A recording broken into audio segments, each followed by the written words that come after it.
There is a place.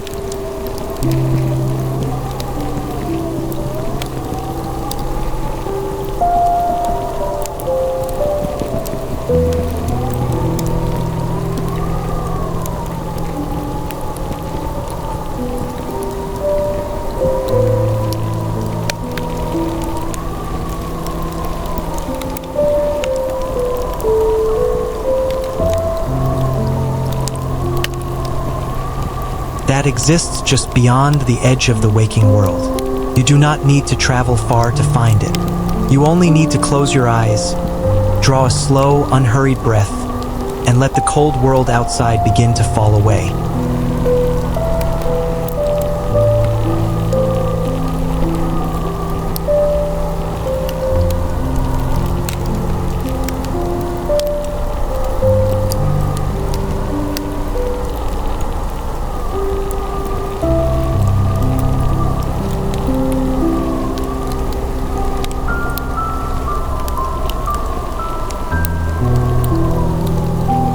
Imagine, if you will, that it is the very heart of winter, the darkest, most sacred night of the year, the winter solstice, the longest night, the night when the old Norse world held its breath and gathered close to the fire. Outside, somewhere beyond frosted glass and ancient timber, the temperature has dropped so low that the pine trees themselves seem to have grown still. Not a branch stirs, not a bird calls. The whole of the northern forest stands wrapped in a silence so complete, so total, that it feels almost holy.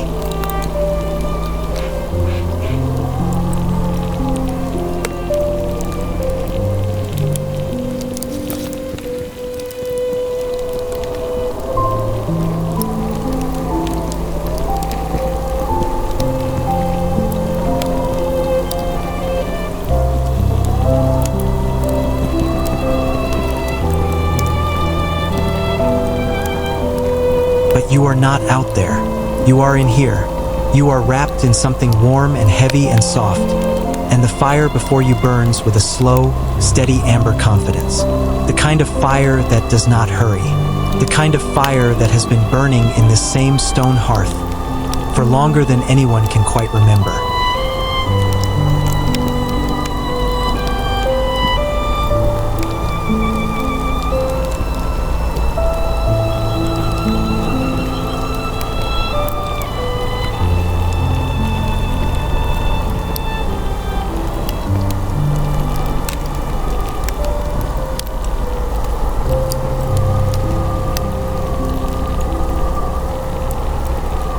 So let your shoulders drop now.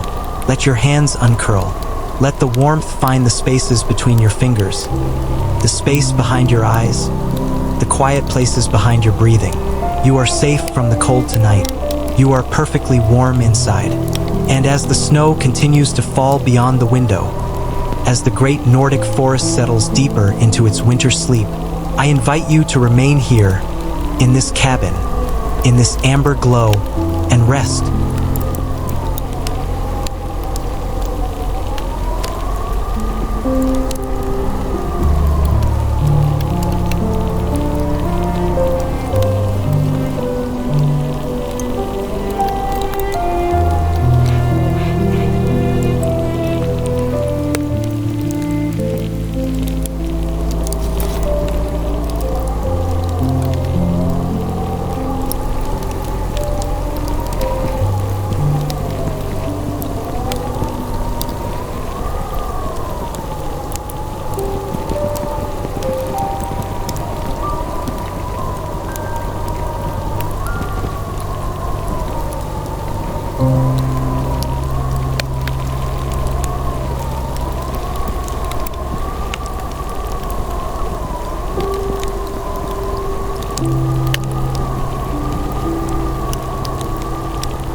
cabin found you. That is how these places work in the old country. You do not discover a cabin like this one. It discovers you. It waits, patient as a stone, patient as the roots of the oldest pine in the forest, until the right winter arrives, and the right wandering soul steps in from the cold.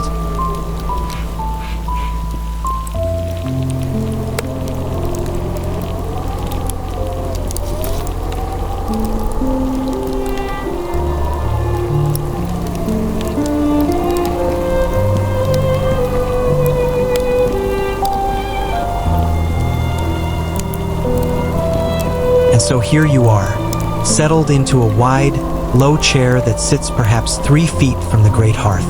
A hearth built from river stones, each one chosen and carried by hand. Each one fitted together without mortar, held in place purely by weight and time and the wisdom of whoever raised these walls so long ago. The fire burns within it now with a deep, satisfied patience.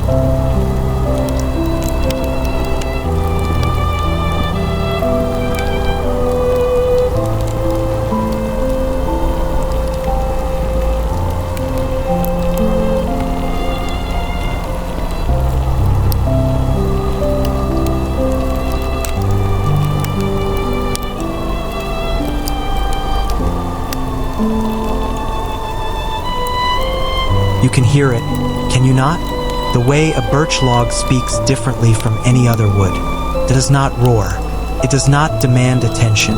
Simply settles. There is a low, resonant crackle, almost like a voice dropping to its most comfortable register. And beneath that, a softer sound, a whispering, the sound of the wood releasing everything it has slowly gathered across its years standing in the forest. All of that stored sunlight, all of those summers, rising now in slow spirals of amber and gold.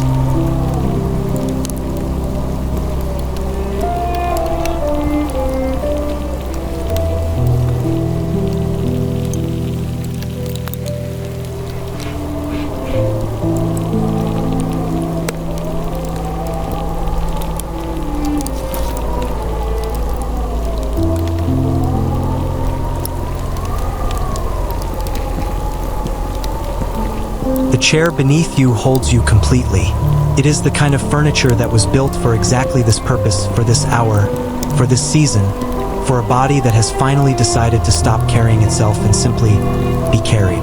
The cushioning is deep, the arms are wide, and across your lap, someone has laid a blanket thick wool, the color of heather in autumn, faintly scratchy at the edges but extraordinarily warm within. You have tucked it up beneath your chin without thinking about it. It is the kind of gesture the body makes on its own when it finally feels safe.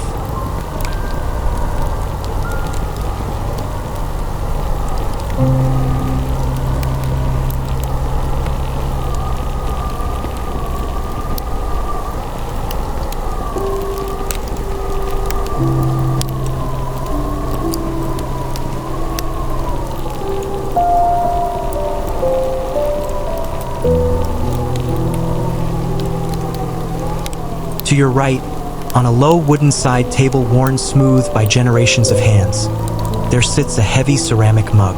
Inside it, tea, a winter blend, something with dried juniper and a curl of dried orange peel, a fragment of cinnamon bark.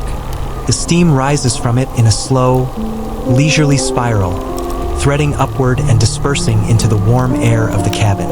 You do not need to drink it right now.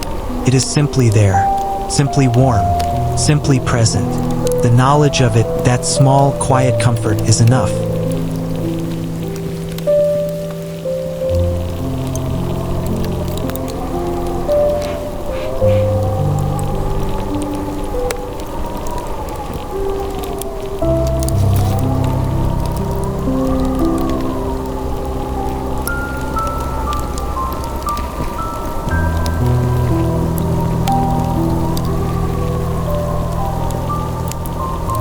Now, beyond the hearth, beyond the low amber radius of the firelight, the rest of the cabin settles into a comfortable, welcoming dusk.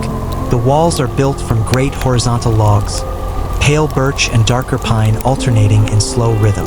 They have been here a very long time. You can see it in the way they have settled against one another, the way the wood has darkened at the joins, the way the grain has deepened with years of warmth and cold and warmth again. Here and there along the walls, small objects rest on wooden shelves. A pair of old iron candle holders, each bearing a short beeswax taper burned down to a comfortable nub. A set of carved wooden figures, simple shapes, the kind that hands make in long winter evenings with nothing but a knife and time. A bundle of dried herbs, something dark and fragrant, perhaps rosemary, perhaps something older and wilder from the forest's edge, hanging from an iron hook beside the window.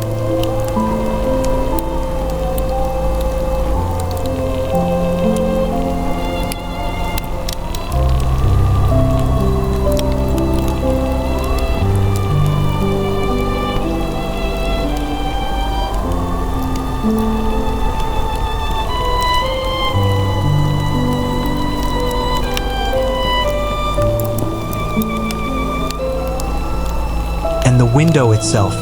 Oh, the window. It is wide and low, set into the south-facing wall. Its glass thick and slightly imperfect the way old glass always is. The world outside distorted just barely, as if seen through gently moving water. And what it shows you,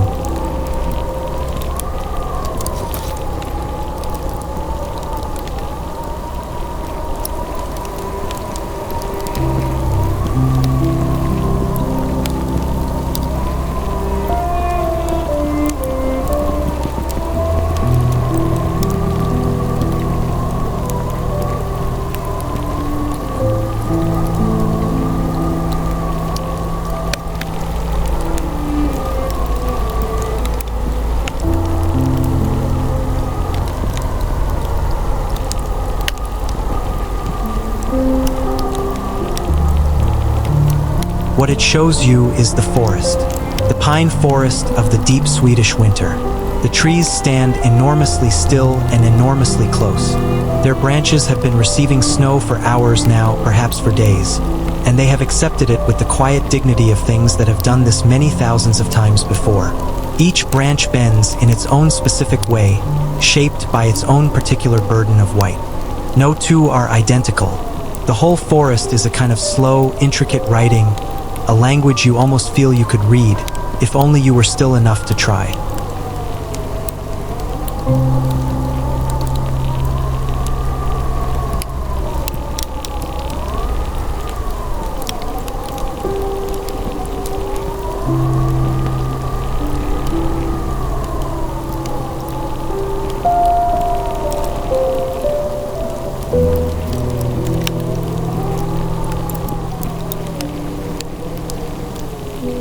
Beyond the first line of trees, the forest deepens into shadow. Purple shadow at this hour, not black. There is too much snow for true darkness. The snow catches whatever thin light remains in the sky, the last memory of afternoon, perhaps, or the first suggestion of rising stars, and it gives the world outside a cool, luminous quality. A blue-white glow that makes the amber inside the cabin feel even warmer by contrast. It is extraordinary to look out at that cold, still, gorgeous world, and to know with absolute certainty that you are not in it, that you are here, in the warmth, in the amber, in the soft radius of birch fire and beeswax and juniper tea.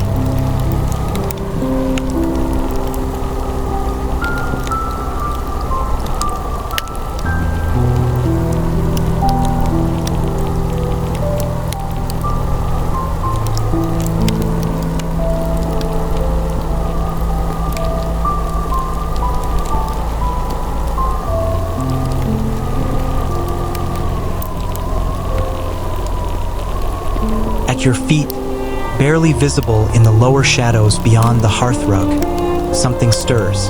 It is the dog, a large old hound, pale-coated, thick-furred, who has arranged herself on the sheepskin rug with the practiced ease of long habit. She is deeply asleep. You can see the slow rise and fall of her broadside. One paw twitches once, in some dream of summer meadows, and then goes still again. She has been sleeping here in this same spot for as long as she has lived in this cabin, and the cabin has let her.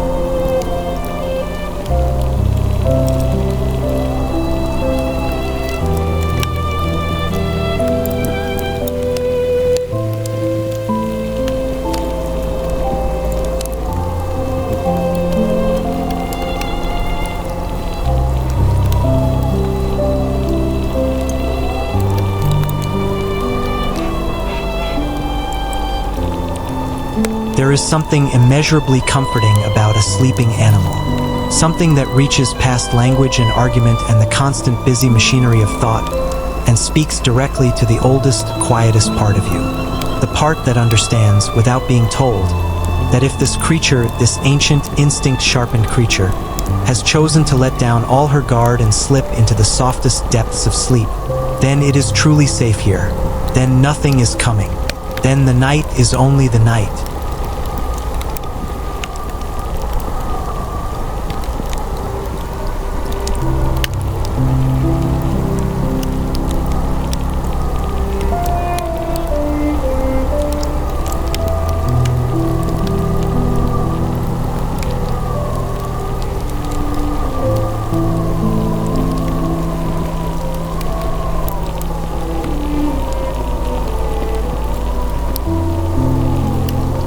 You pull the wool blanket a little higher. Your fingers find the folds of it, absently, the texture beneath your fingertips. Dense, slightly uneven, lanolin warm. Wool remembers warmth in a way no other material does. It holds it, keeps it. It gives it back slowly, steadily, without drama. Much like this night, much like this fire.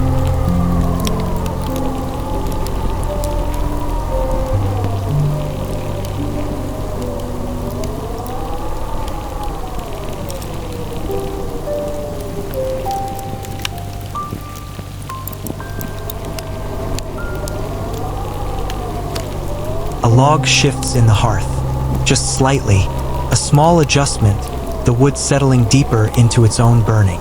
There is a brief intensification of light. The flame blooms upward for a moment, brighter gold, before settling back down into its patient, glowing steadiness. You do not startle at this. Of course you do not. It is simply the fire doing what fire does, consuming and giving, burning the old to release the warmth.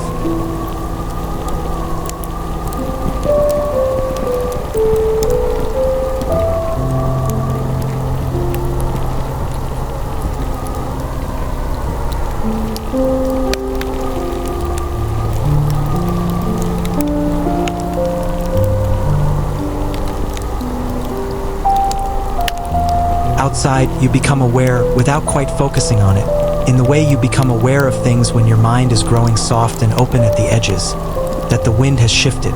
It no longer moves in long, traveling sweeps across the forest. Now it is something quieter, more intimate.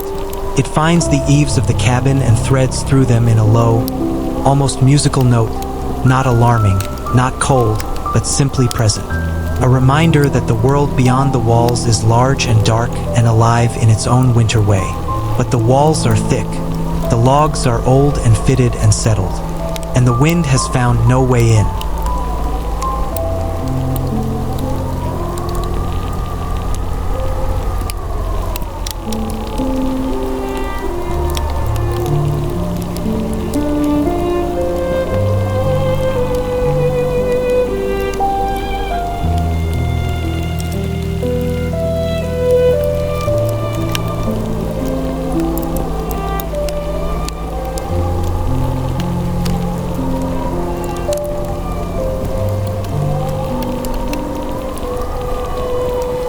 You are cocooned here.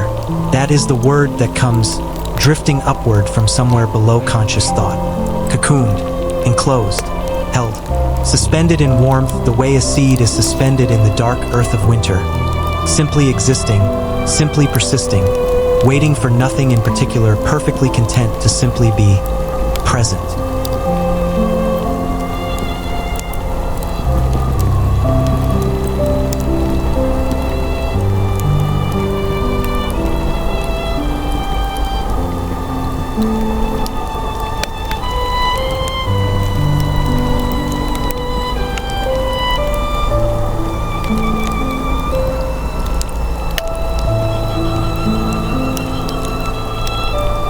Let your breathing slow now just a little, not forced, not deliberate. Simply allow the natural rhythm of this place, the fire's slow exhalation, the forest's great held breath outside, the dog's peaceful, unconscious breathing at your feet to begin to influence your own. and out.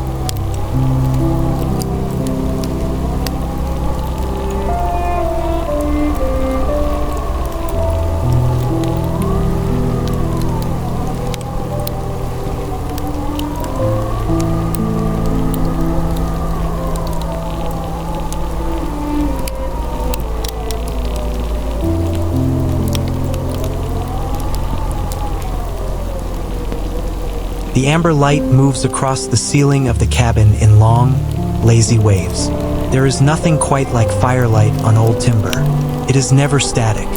It is a slow, continuous, barely perceptible dance, shadows deepening in the carved corners of the beams, then easing again as the flames rise, then deepening once more. Your eye tracks it without trying. Your mind follows it without resistance.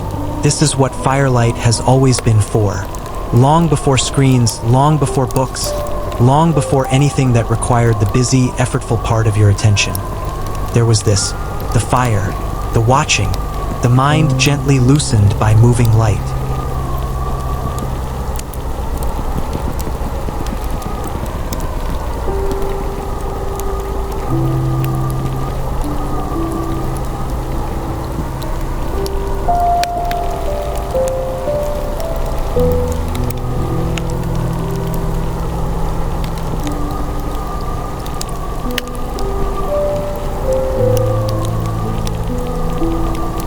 Every winter, for thousands and thousands of years, someone sat somewhere in the northern world exactly as you are sitting now, wrapped in what warmth they had gathered, watching the fire think, listening to the wind negotiate with the walls, letting the long, dark, extraordinary night simply happen around them.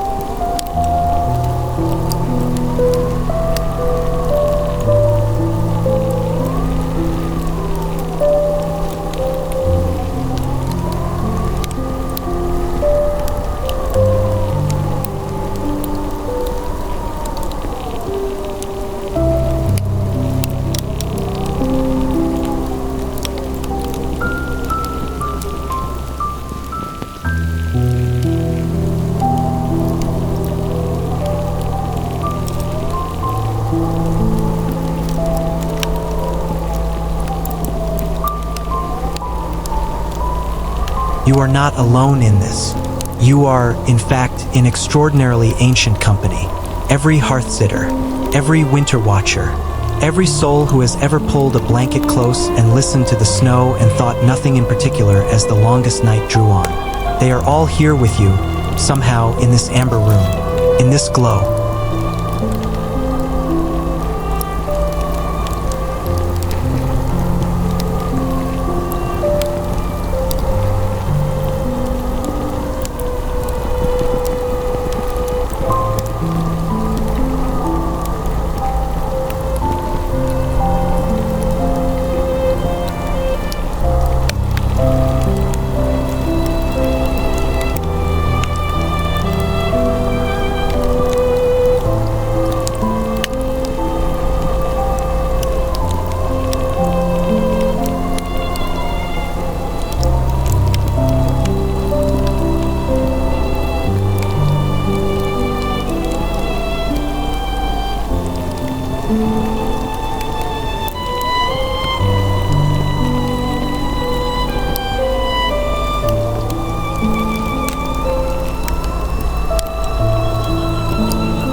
The fire settles again. The hound breathes on, beyond the imperfect glass. The Swedish pines hold their impossible weight of white, and the purple twilight of the solstice sky deepens by imperceptible degrees toward the blue-black of true night. And you are warm, and you are safe from the cold, and the snow continues to fall.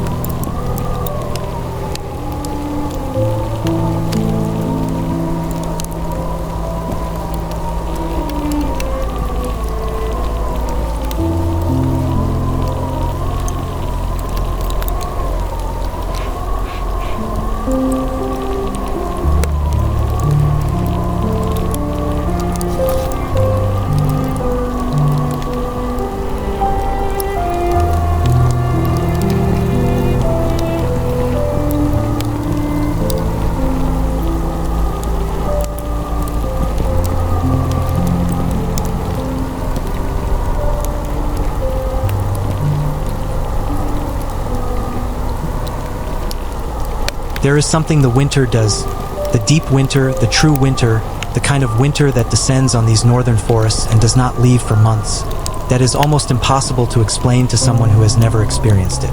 It does something to time.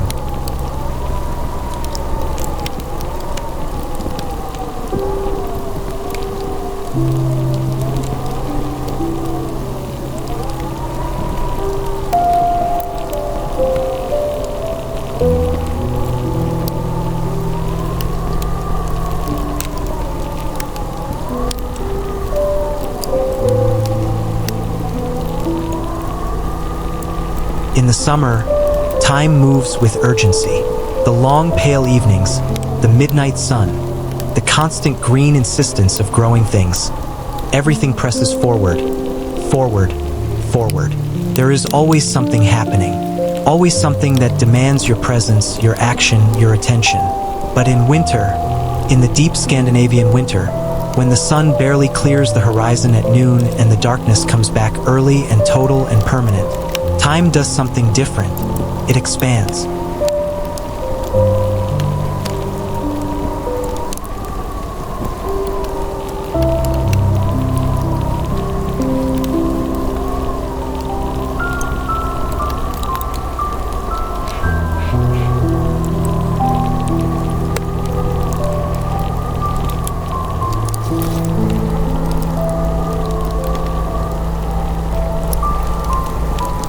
It stretches out into the dark like the forest itself.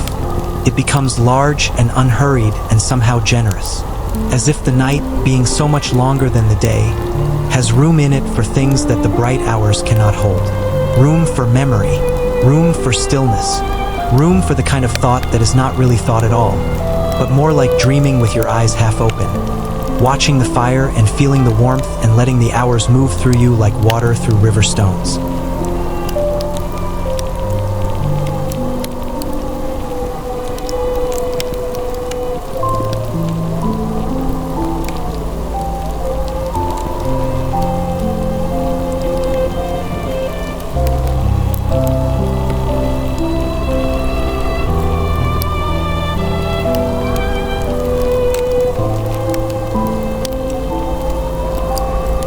This is what the old Norse people understood.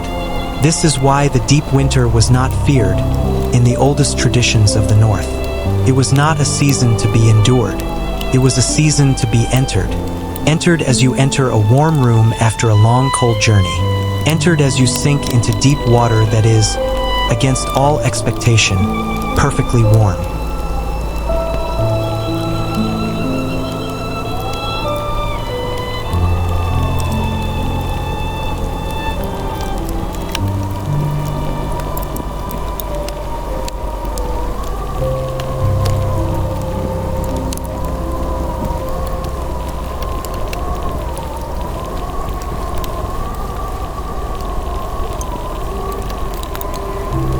With gratitude, with relief, with the profound whole-body exhale of someone who has been holding on to something for a very long time and has finally been given permission to let it go.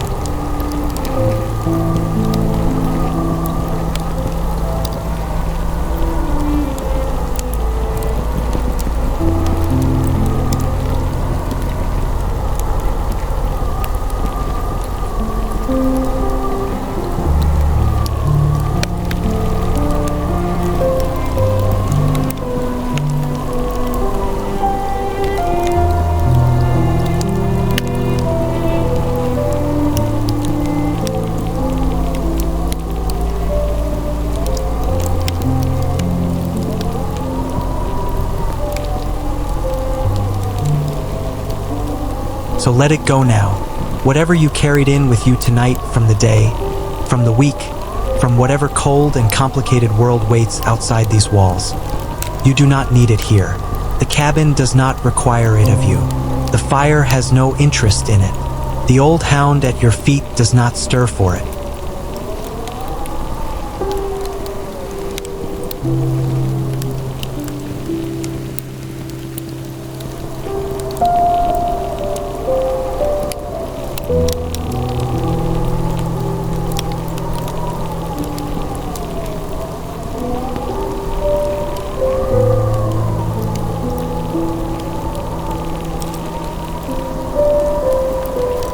Set it down.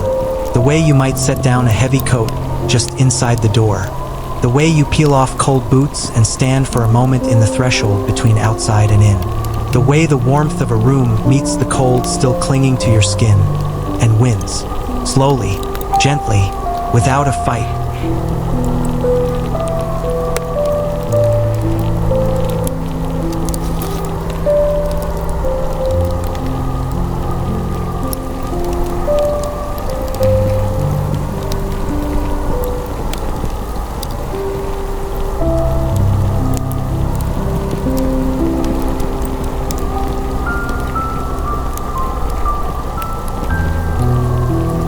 You are perfectly warm inside.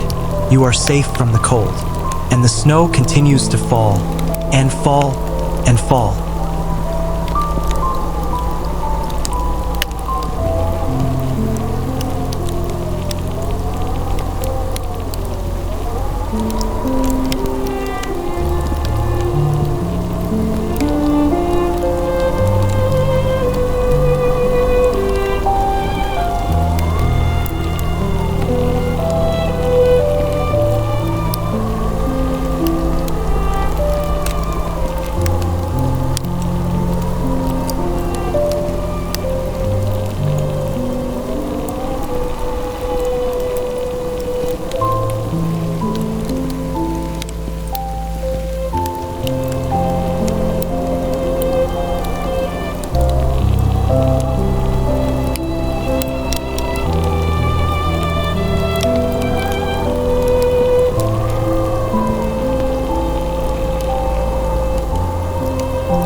Fire breathes.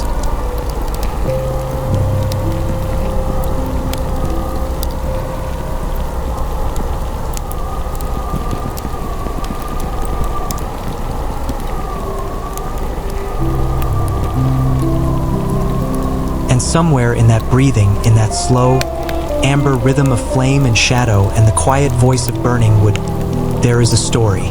There is always a story in a cabin like this one.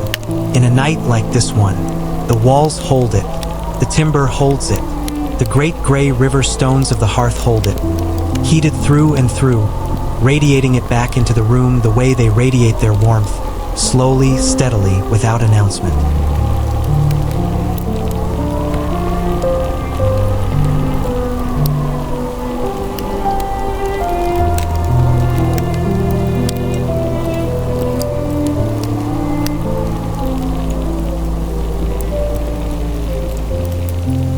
So let the story come to you now, not as something you must follow closely or hold in your mind with effort.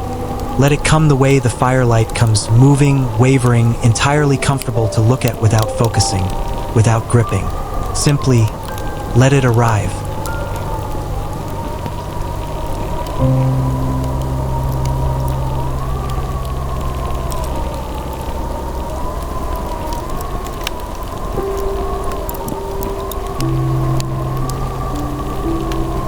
It begins, as so many northern stories begin, in the dark, in the oldest dark, the dark before lanterns were common, before glass was plentiful, before the roads between settlements were anything more than narrow paths through the forest that closed over in snowfall and did not open again until spring.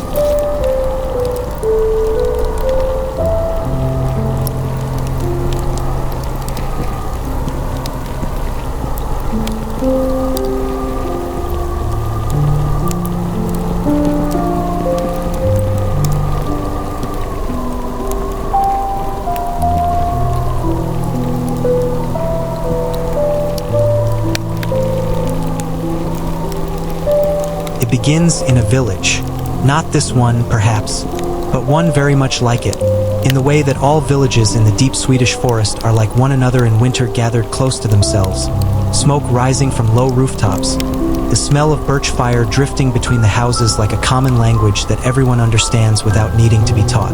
It is midwinter. It is July.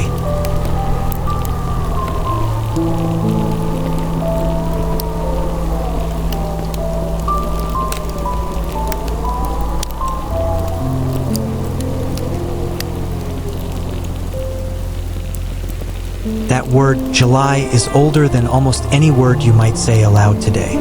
It arrives in the historical record already ancient, already worn smooth by use, the way a stone in a riverbed is worn smooth. You can tell it has been moving through the mouths of people for a very long time, but you cannot quite see where it began. Some scholars believe it comes from a root meaning wheel, the turning of the year, the great slow wheel of seasons completing another revolution in the dark and beginning, with the solstice, its long turn back toward light. Others trace it to something older still, a word meaning feast or offering, or simply the act of gathering.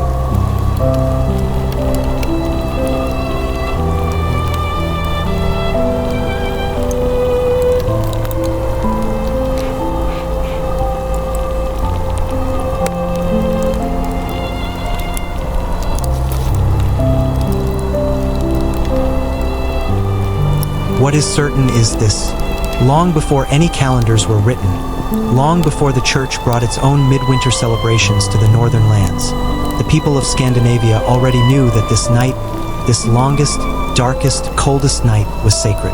Not frightening, sacred.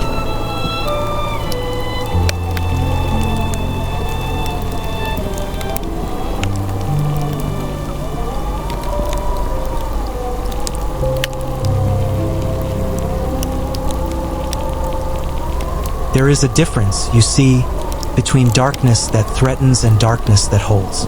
The summer darkness of the far north is thin and brief. It scarcely settles before the light is already returning, pale and persistent along the horizon. But the winter dark of the solstice is a different creature entirely. It is full. It is complete. It is the kind of darkness that seems to have weight to it, substance, the way a heavy blanket has weight, and the way a heavy blanket, once accepted, becomes not a burden but a comfort.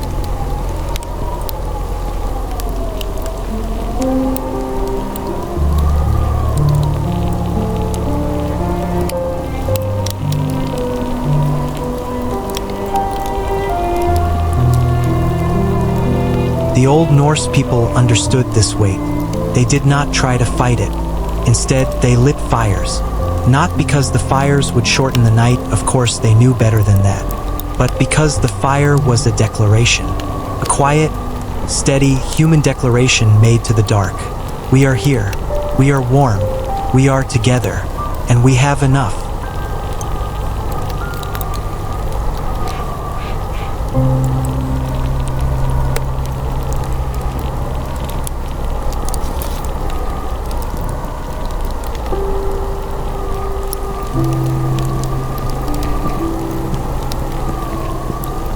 Think of that as you sit here now in your own amber radius. Every fire lit in a human dwelling on this night, this solstice night, is part of an unbroken line stretching back further than written history can see. This fire in this hearth in this cabin is doing exactly what fires have done in this forest for thousands of winters. It is saying we are here. It is saying we are warm.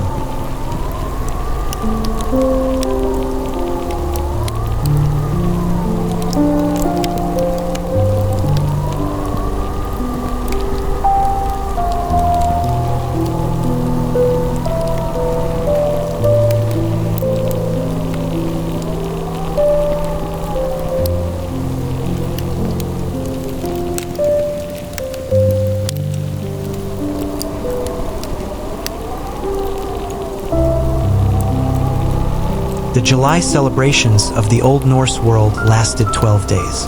12 days beginning at the solstice, marking the turning of the year's great wheel from darkness back toward light. During this time, the ordinary rules of the world were gently loosened. The boundary between the living and the remembered became thinner. They believed, as if the dark made it easier for the past to draw close and sit beside the present. the way an old relative settles into a chair beside the fire and simply exists there, warm and present and unhurried.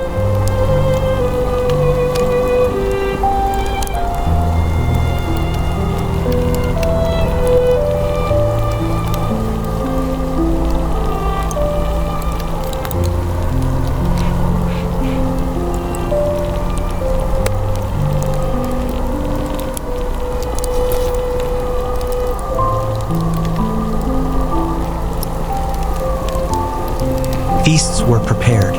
Great, generous, unhurried feasts, not to display wealth, but to share it, to ensure that no one in the village sat alone with their cold and their hunger on the longest night.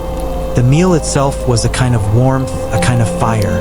Ale was brewed, dark and heavy and spiced. The smell of it, of grain and winter herbs and the yeast working its slow, alchemical transformation, would have filled a hall not unlike this one, would have mingled with wood smoke and melting snow and the particular animal warmth of many people gathered close together in a low-roofed space against the cold.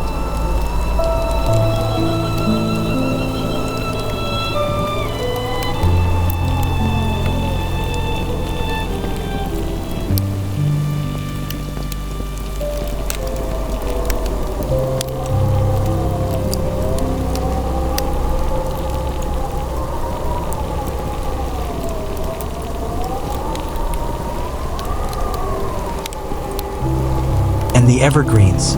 The evergreens were brought indoors.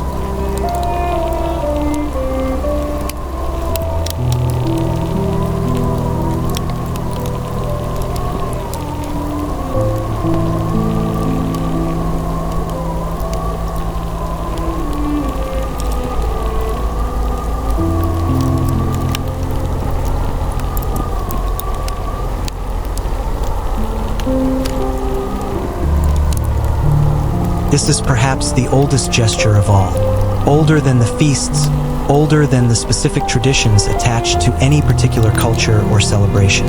Simply this, the impulse on the darkest days of winter to bring something living inside. A branch of pine, a sprig of juniper, a bundle of spruce needles, dark green and sharp-scented, still cool to the touch with the memory of outdoor cold.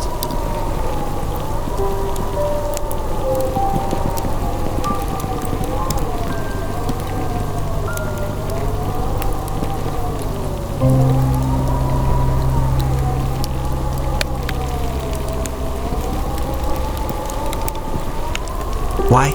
Because in a world where the deciduous trees stood bare and skeletal against the pale winter sky, all that stark, beautiful winter-gray architecture of branch and twig, stripped of every leaf, the evergreens were a kind of quiet miracle. They did not let go. They held on to their green through every frost and ice storm and curtain of falling snow. They stood in the forest, unchanged, undaunted, as dark and alive in January as they had been in June.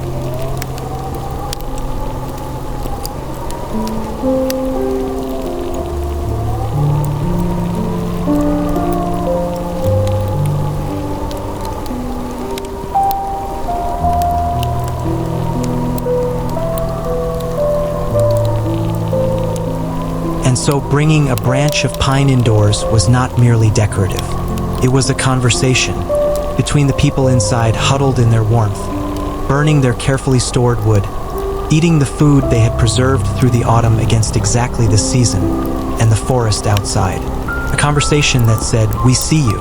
We see your steadfastness. We are borrowing a little of it if you do not mind, just enough to remember what it feels like to hold on."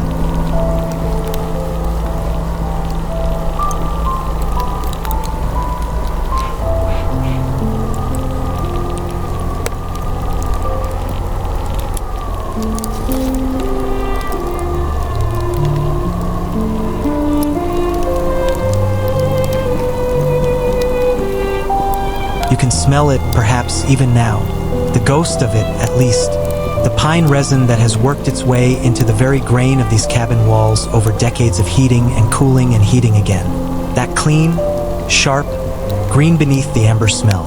Not winter exactly, not summer exactly, something in between, something that belongs to the forest in all seasons equally.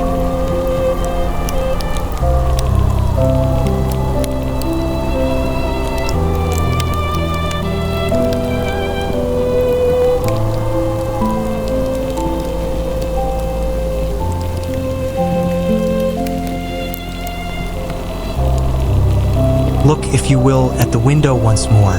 Beyond the frosted glass, the pines stand exactly as they stood an hour ago, exactly as they stood a century ago. The snow rests on their branches in exactly the same way, that patient, philosophical way. They are not waiting for anything. They are simply being what they are, in the season that has arrived, with perfect, unhurried acceptance.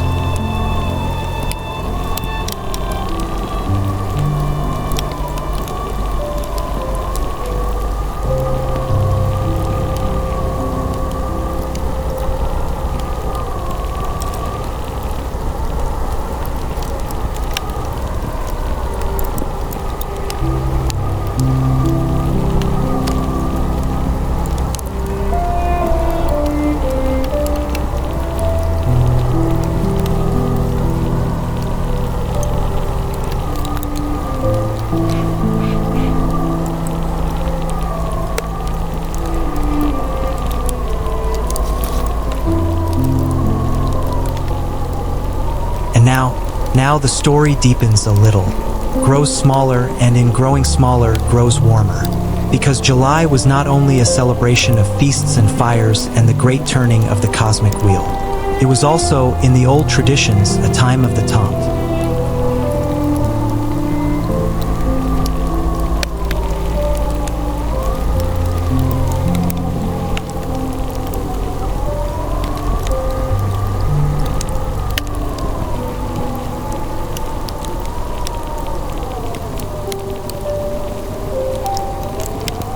Tomte. Say the word softly and it sounds like what it is.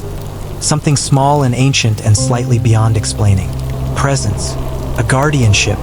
A kind of winter spirit that belongs not to the grand sweep of Norse mythology, not to the gods and their stormy, magnificent dramas, but to something much quieter and much closer to home. The Tomte belongs to the farmstead, to the threshold, to the space just inside the door where the warmth begins.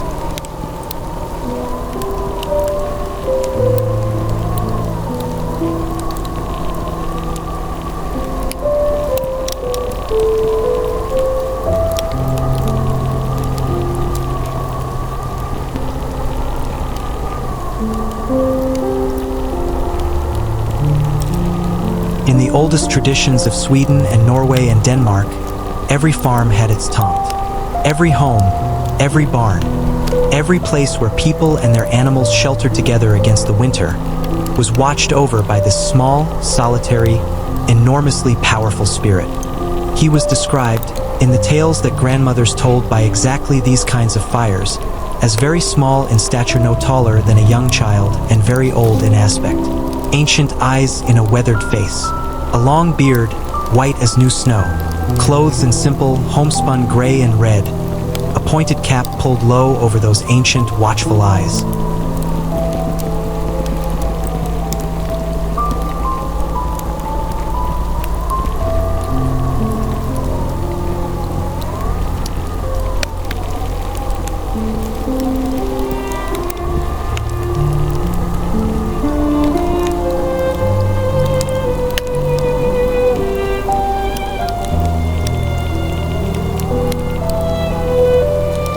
He lived, it was said, somewhere in the oldest part of the farm, often in the barn, among the animals, or sometimes beneath the floorboards of the oldest building, in the earth itself, in the foundations, in the deep, dark, below-ground place where warmth is held longest and the frost cannot reach. He was there before the family arrived. He would be there after they were gone. He belonged not to the people but to the place, to the land, to the long, patient continuity of a particular piece of earth and the shelters built upon it.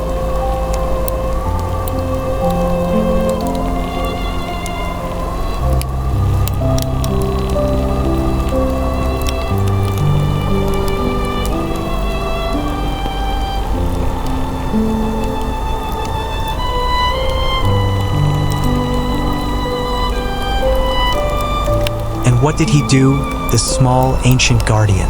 He watched, he tended, he ensured, in ways that were never quite visible and never quite explicable, that the household prospered, that the animals stayed healthy through the long winter, that the stored grain held without spoiling, that the fire did not go out in the night, leaving the family to wake to cold and darkness.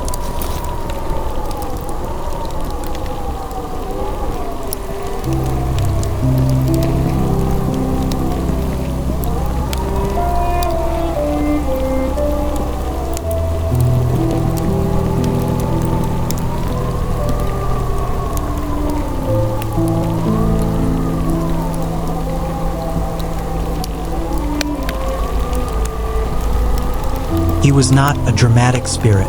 He performed no grand miracles, sent no visions, delivered no prophecies.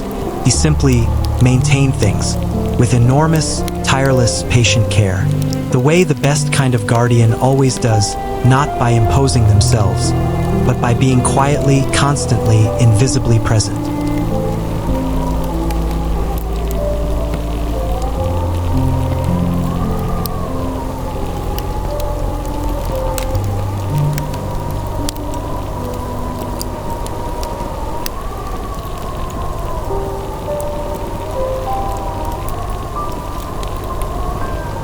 In return for this guardianship, the family owed the Tomte one thing: respect.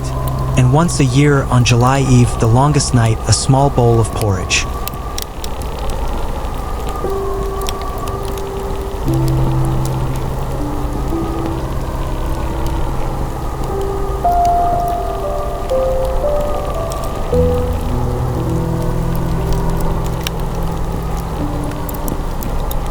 Rice porridge in the later traditions, thick and warm and sweet, with a pat of good yellow butter melting into the center. Left out on the doorstep or in the barn, or in whatever dark corner of the farmhouse was understood to be his particular domain. Not as payment, not as bribery, as acknowledgement, as the simple, profound human gesture of recognizing that you are not entirely alone, that the place you live in has its own history, its own continuity, its own quiet attending presence that extends far beyond your own brief tenancy.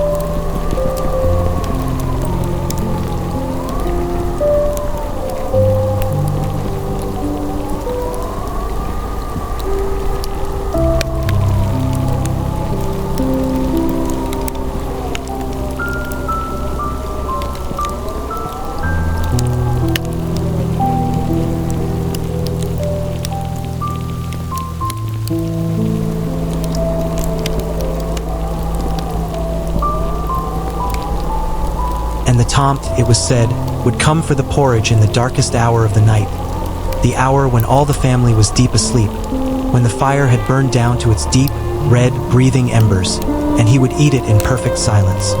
And if the porridge was good, and the butter was generous, and the acknowledgement was genuine, he would tend the farm for another year. He would watch through another winter. He would hold his hand, invisible but steady, over the family sleeping in their warmth while the world outside did what the world outside always does: turned cold, turned white, turned utterly, magnificently indifferent.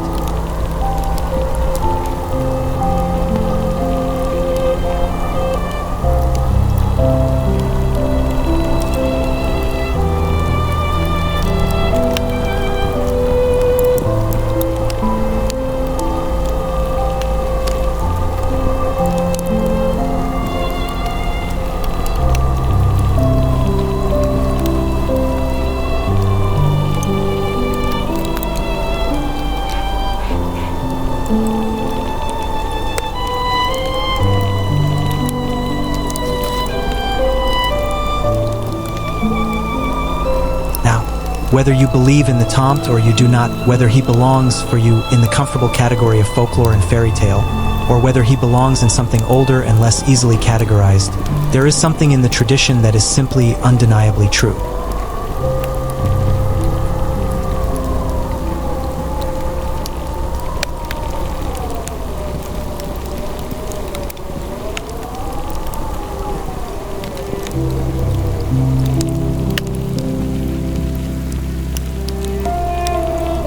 There is something that watches over a house in winter, something that holds the warmth in, something that tends the fire and steadies the foundations and ensures, in ways you could never quite list or explain, that you are safe.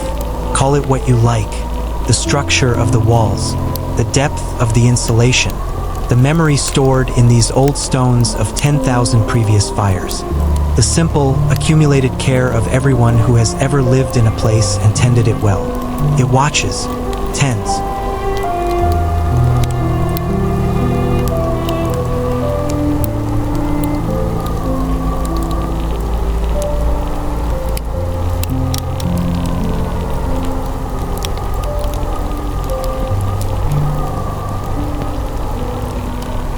And tonight, on the longest night, as the solstice dark presses gently and completely against every frosted window, you can feel it, perhaps, that quiet attending, that held warmth, that sense of a place that has been loved into a kind of gentleness, stone by stone and year by year, until the very air inside it carries a quality of comfort that goes beyond anything that could be explained by the physics of insulation or combustion alone.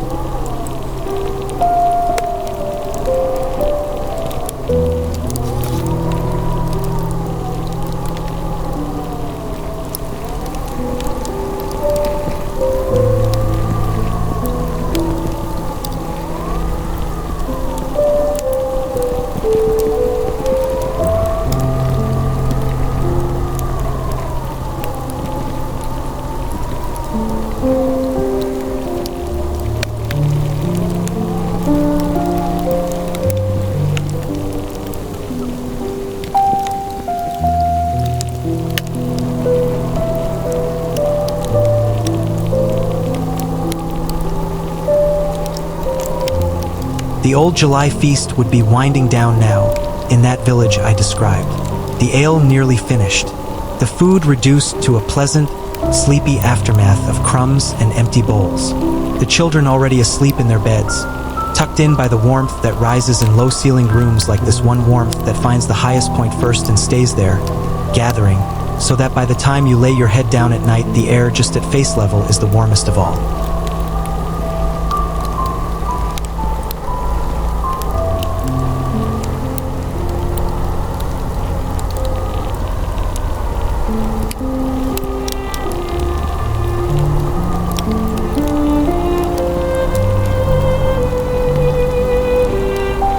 The adults would be drifting too, heads nodding toward chests, conversations softening from sentences into single words, from words into the occasional murmur of assent, from murmurs into silence.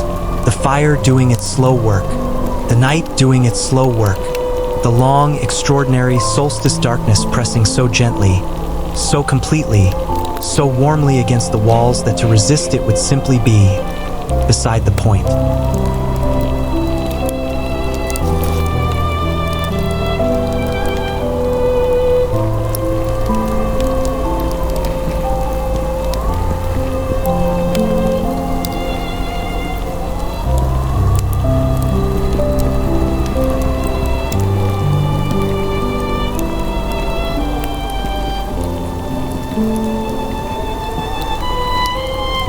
Someone would bank the fire, carefully, with the practiced hands of someone who has done this on 10,000 winter nights, banking the old art of laying a fresh, dense log against the embers at just the right angle, covering it with ash to slow the burn, ensuring that when morning came there would still be a living coal beneath the gray surface, ready to breathe back into flame with just a little careful tending.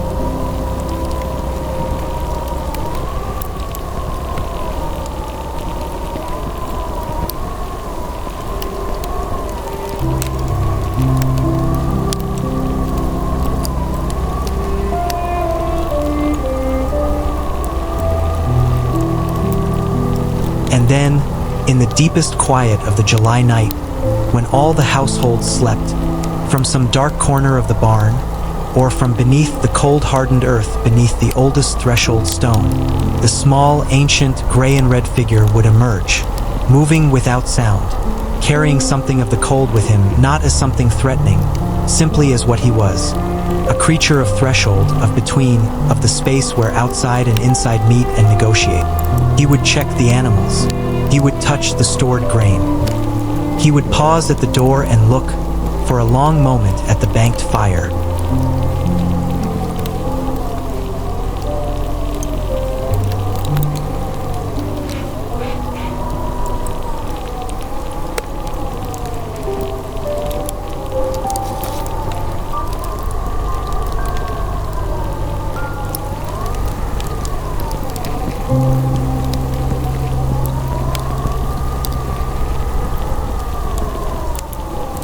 And then he would find the bowl, set in its customary place in the shadows. The steam long since gone, the porridge cooled to room temperature in the winter air, but the butter still there at the center, rich and yellow and patient. He would eat it without haste, without ceremony, simply and completely.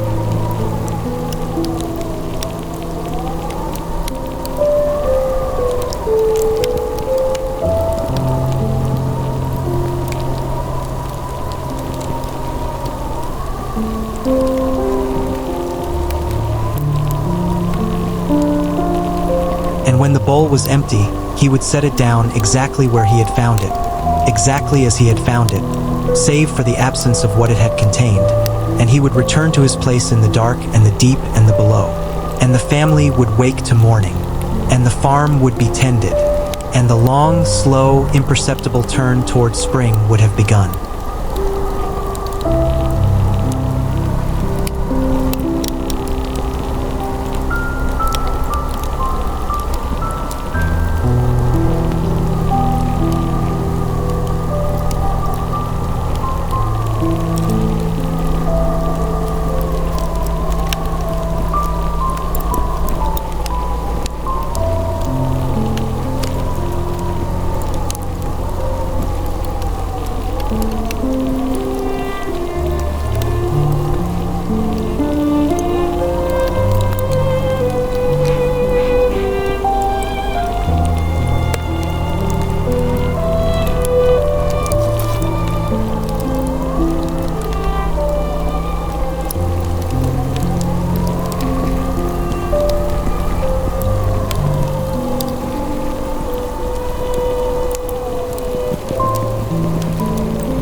It is a small story.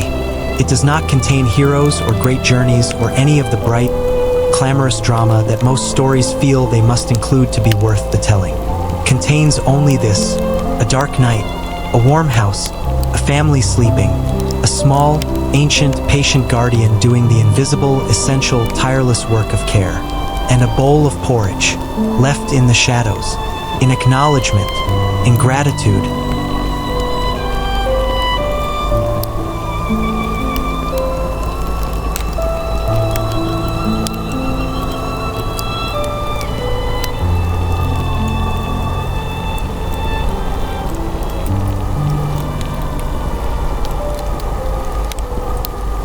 You are warm inside in exactly the way that family was warm. The fire tends itself as it always has. The old stones of the hearth hold their heat, as they always have. And somewhere in the foundation of this cabin, in the below-ground dark where frost cannot reach, the oldest, most patient part of this place simply continues its attending, watching, tending, holding the warmth in.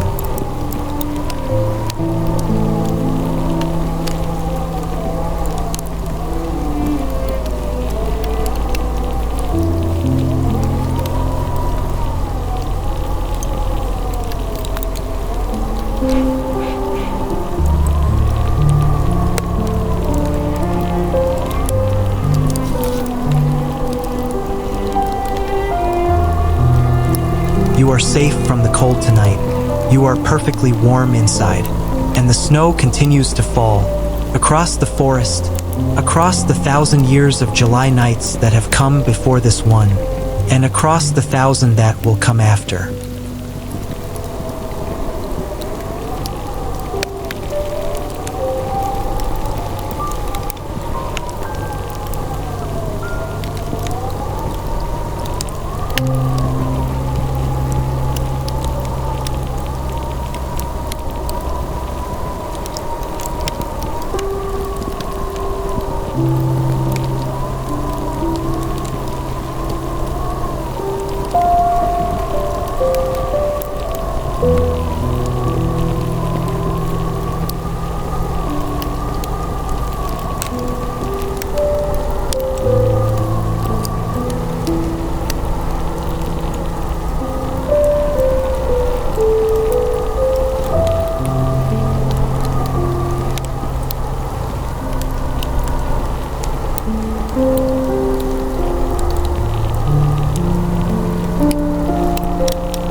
fire has settled now.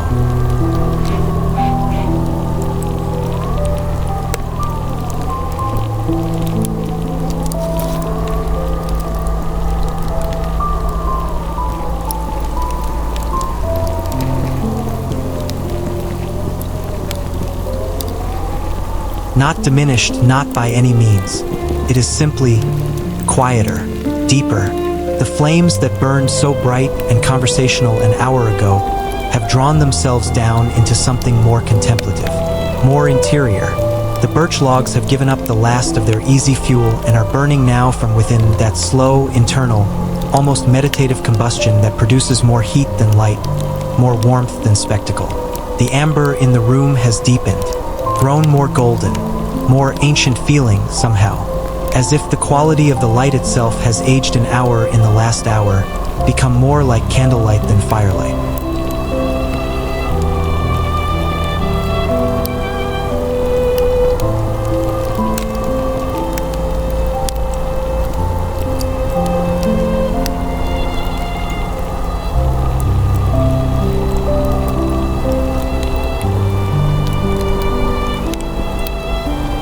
And it is candlelight I want to bring you to now. A single candle, in a room you have not yet visited. Not far from here, nothing is very far from anything in a cabin like this, but a different space, a smaller space, a space that belongs entirely to one person and the particular unhurried work of that person's mind.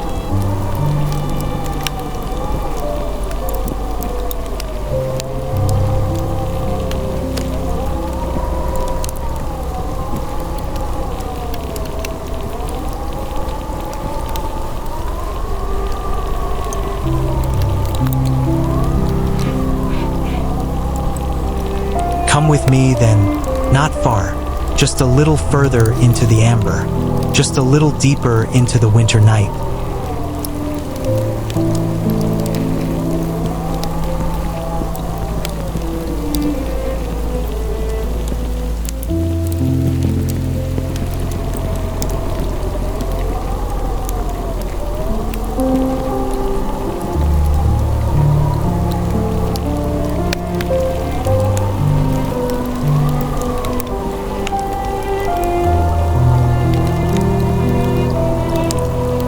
The year is somewhere in the latter half of the 18th century. Sweden, in this era, is a country in the long exhale after a century of wars. The great military ambitions of the Swedish Empire have grown quiet, turned inward, transformed by degrees into something more contemplative, into science and scholarship and the patient, meticulous work of understanding the world rather than conquering it. It is an age of collectors and catalogers, of men who spend their lives bending very carefully over very small things and describing what they see.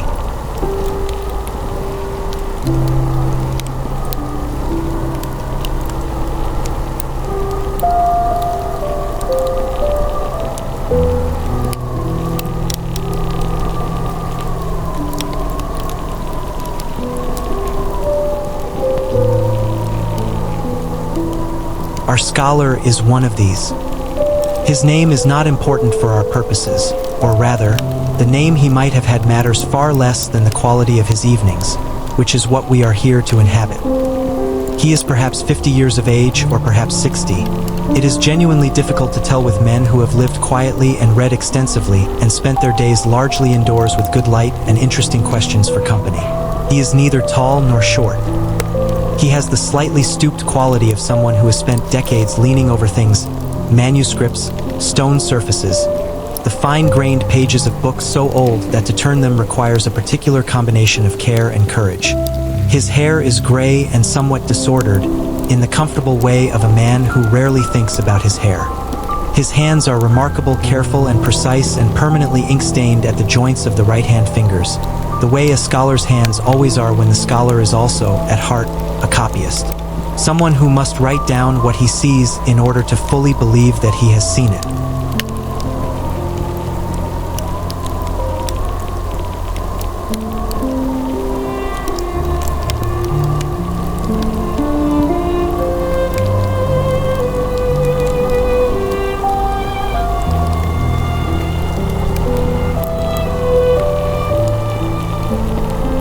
His study is a single room on the ground floor of a farmhouse much like this one.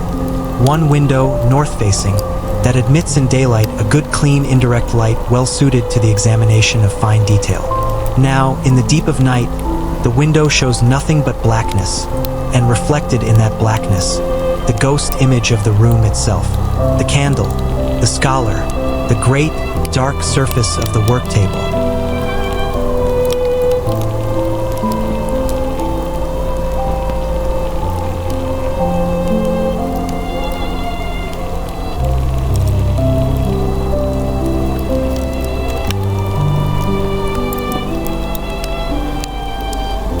The work table.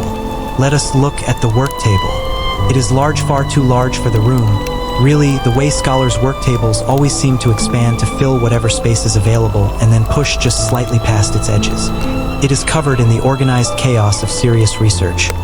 Stacks of books, some closed and marked with strips of paper, some open and propped at particular pages with small, smooth river stones repurposed as weights.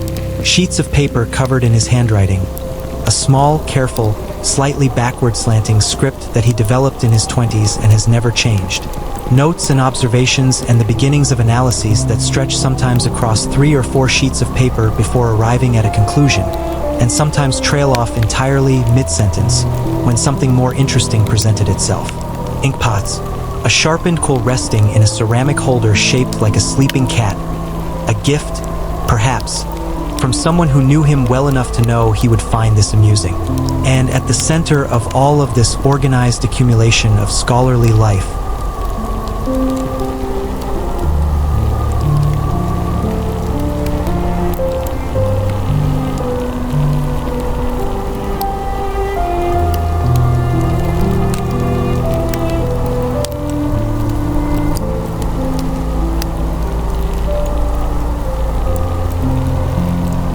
the stone.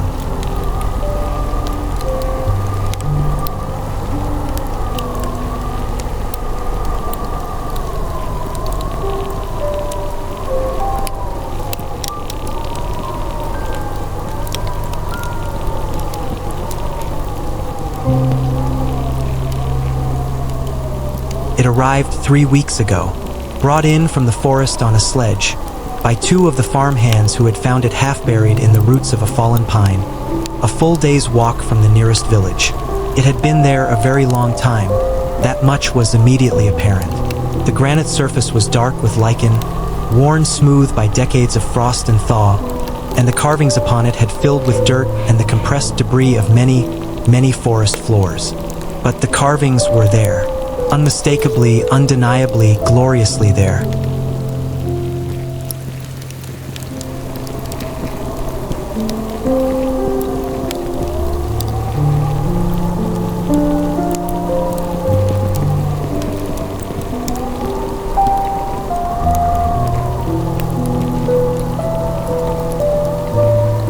He spent the first week simply cleaning it, an operation of extraordinary patience and gentleness, using soft brushes made from squirrel hair, small wooden picks no thicker than a stylus, water heated to just above lukewarm, working in slow, methodical passes across the surface, not forcing anything, not assuming anything, simply revealing what was already there, what emerged. As the days passed and the lichen and centuries of accumulated forest came away, was a surface covered in runes. Old runes, not the younger, more standardized forms used in the medieval period. These had the angular, slightly irregular quality of something carved before standardization, carved by a hand that knew the forms intimately and personally, the way you know a language you have spoken since childhood, rather than one you have studied from a grammar book.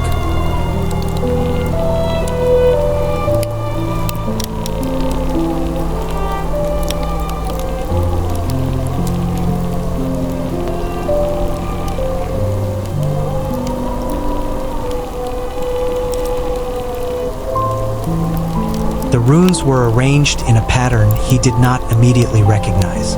Not a memorial inscription, not the typical form of the older runestones, which tend to follow a familiar structure.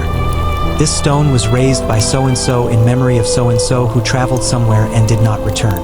This was something else, something less formal, less official, something that had the quality, and here he had written in the margin of his notes, in slightly larger letters than usual, which for him was the equivalent of excitement, the quality of a private voice.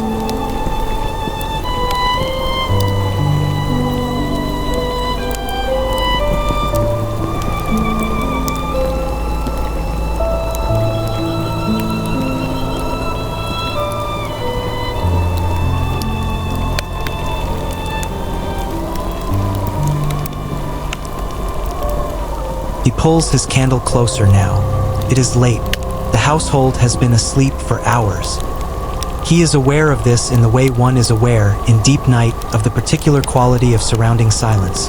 Not the silence of an empty house, but the silence of a sleeping one, which is subtly warmer, subtly more populated. He has a cup of tea beside him. Cold now. He forgot about it an hour ago and has not thought about it since. The candle gives him all the light he needs and, angled correctly against the stone's surface, produces just enough shadow in the carved grooves to make the runes read clearly.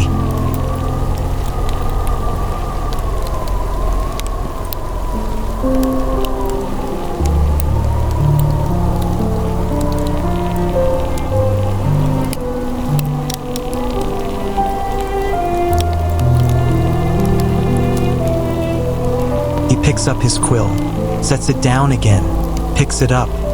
He does this when he is on the threshold of something, when the understanding is just at the edge of arriving and he does not want to disturb it by moving too quickly.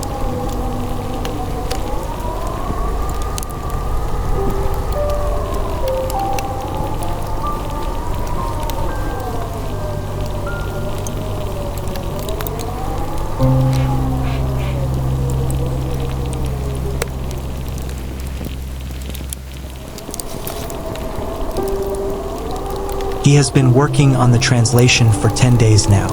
Old Norse is not a mystery to him. He has spent 30 years with it, in the way you spend 30 years with any companion. Sometimes in active conversation, sometimes simply present in the same room without needing to speak. But this inscription has peculiarities, archaic forms, words that appear in no lexicon he owns, that he has had to approach sideways, through their cognates in other old Germanic languages, through the internal logic of the inscription itself, through a kind of informed intuition that only decades of work can produce.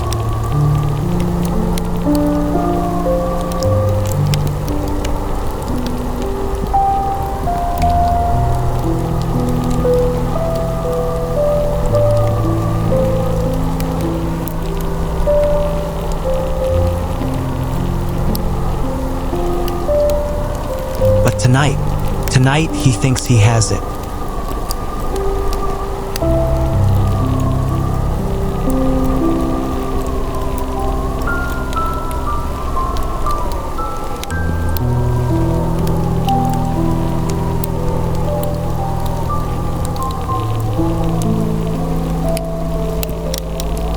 He reads it through once more, slowly, moving his lips slightly, a habit from childhood that decades of academic respectability have failed entirely to dislodge.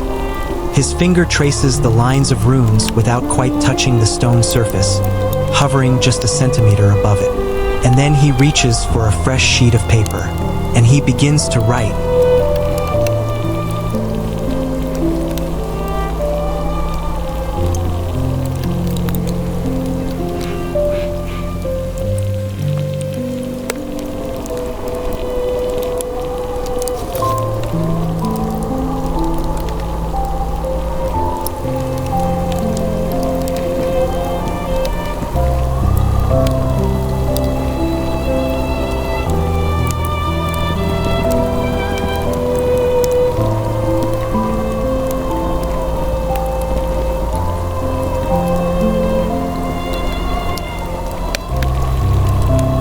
What the stone says, what the hunter carved into this granite, in this forest, in this cold, at some point so far back in time that the pine tree that fell on it had not yet been a seed when he worked, is this.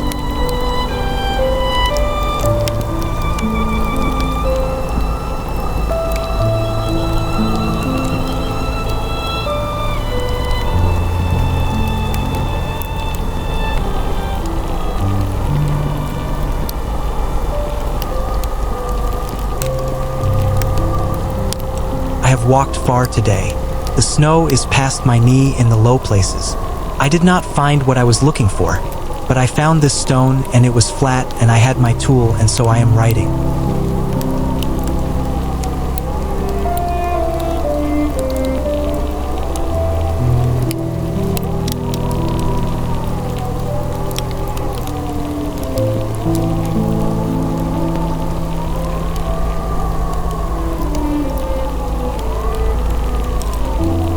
The forest is very quiet. I am not afraid of the quiet. I have lived near this forest all my life and I know it's quiet the way I know the quiet of my own house.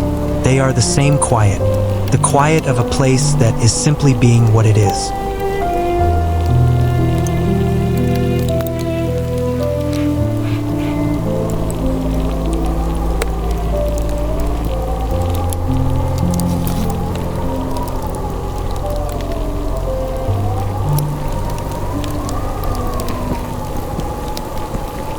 My feet are cold. I am going to make a small fire and sit beside it for a while. The sky above the trees is the color of pewter. It may snow more tonight. I do not mind.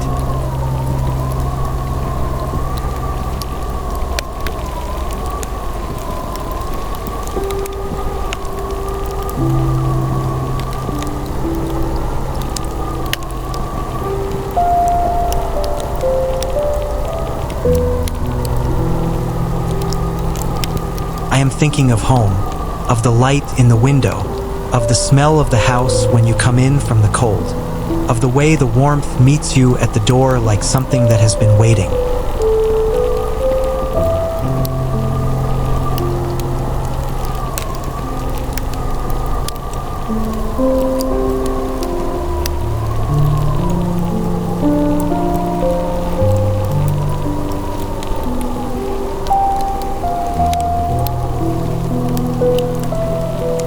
I will be home before dark.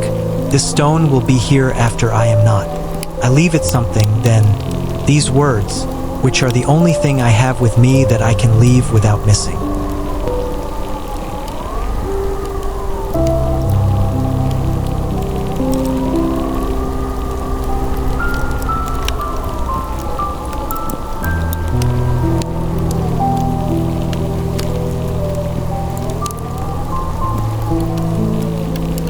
The scholar sets down his quill. He does not reach for more paper.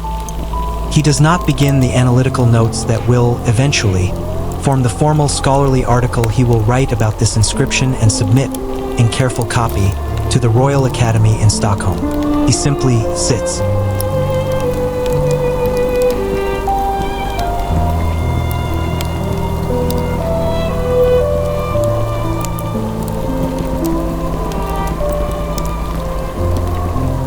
Beside the stone, in the candlelight, on this winter night that is, in its most essential qualities, the cold outside, the warmth inside, the single flame, the silence of a sleeping house, not so very different from the winter night on which an unknown hunter paused in a pine forest and decided, for reasons he did not fully explain and did not need to, that he wanted to leave something behind.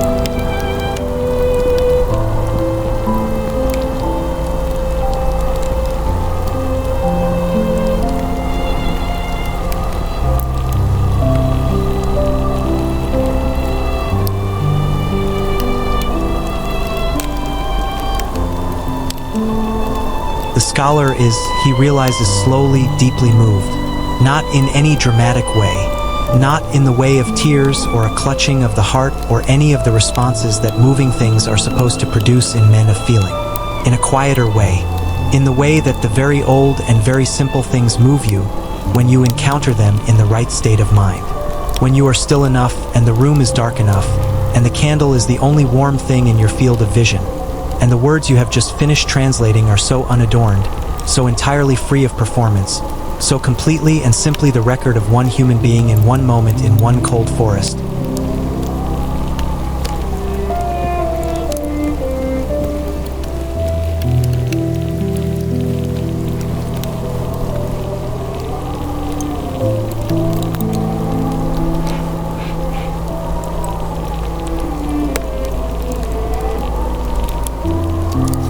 That for just a moment, the distance between that moment and this one seems to dissolve.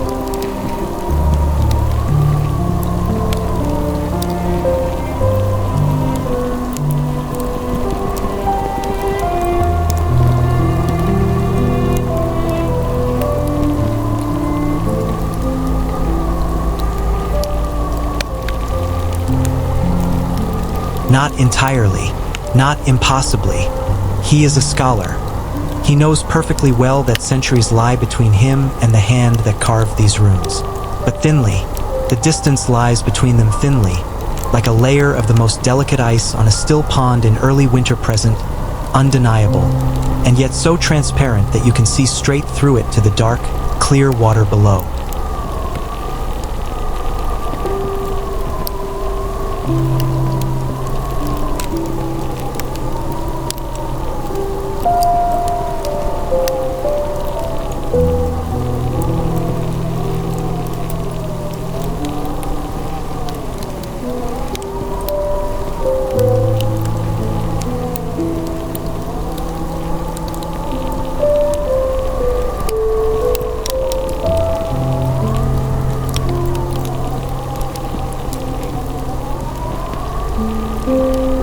He thinks about the hunter walking home. He can see it, somehow, with unusual clarity. Unusual even for a man whose professional life requires him to imagine the past in careful detail. The hunter moving through the snow. The light already changing. The brief Scandinavian winter afternoon compressing toward dusk. The cold that is not frightening but simply physical, a fact like the weight of the pack on his back and the ache behind his knees from a long day of walking. And on the horizon, through the last line of trees before the fields open up, a light.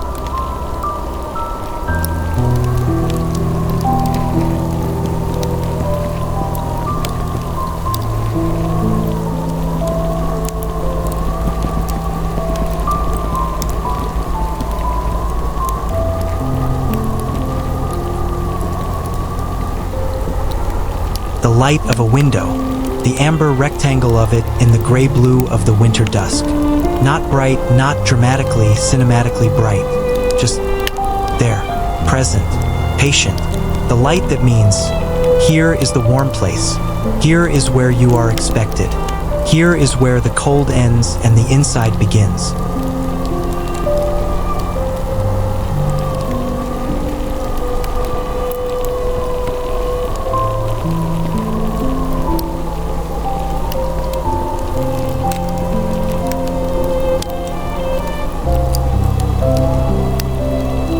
The hunter would have seen it and felt something he could not have named and did not need to name. The same thing you feel, perhaps, on a winter evening, returning from somewhere cold and complicated and long, when your own lights come into view. That wordless, whole-body recognition. Home.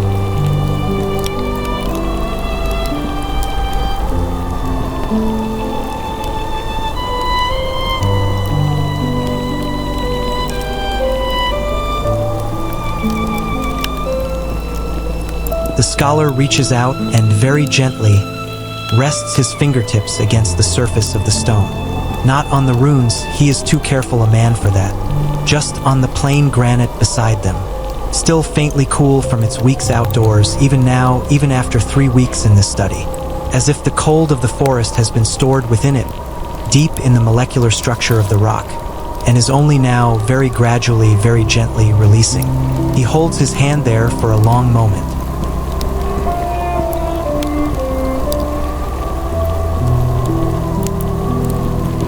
And then he blows out the candle.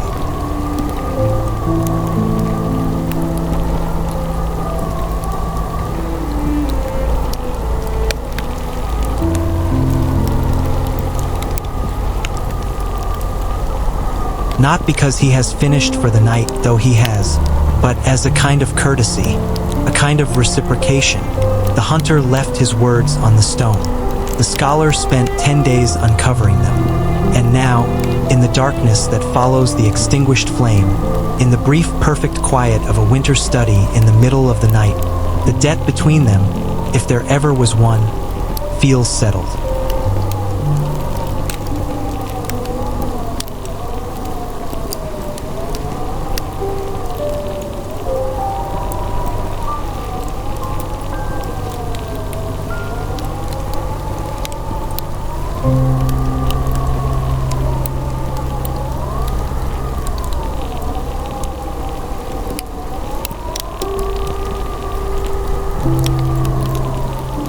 He will write the formal paper in the spring.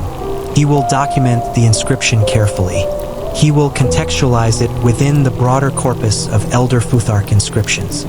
He will speculate with scholarly caution about the probable dating and the possible identity of the carver. He will use words like lapidum and antiquarius and philological, and the paper will be read by a small number of careful men in similar studies in Uppsala and Copenhagen and Göttingen, and they will find it of interest and say so in return letters written in the same small careful hand.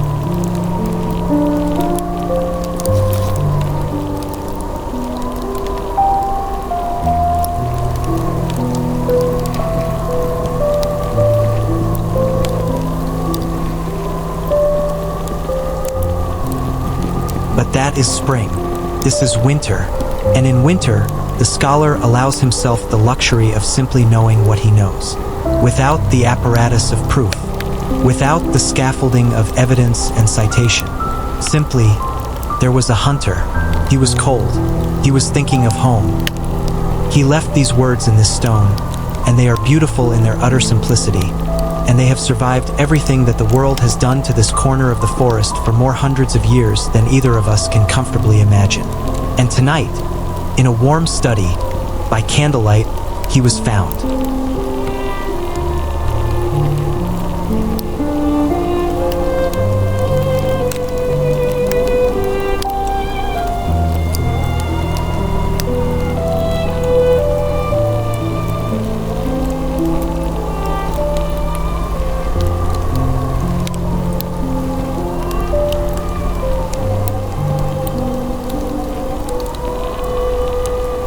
You are found too, here in this amber room, in this warmth, on this longest night.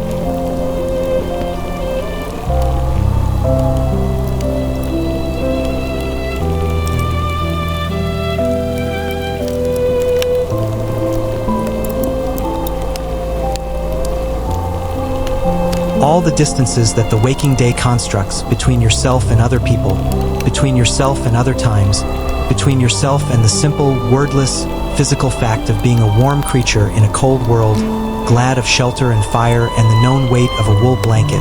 Those distances are thinner tonight, as thin as early ice, as transparent.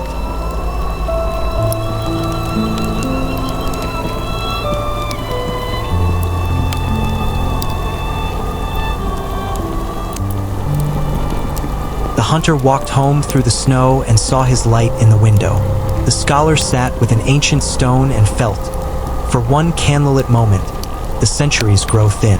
And you are here, in your warmth, in your amber, in the deep, muffled, extraordinary silence of a pine forest on the winter solstice, where the snow is still falling, as it has always fallen, as it will always fall, patient and complete and entirely at peace.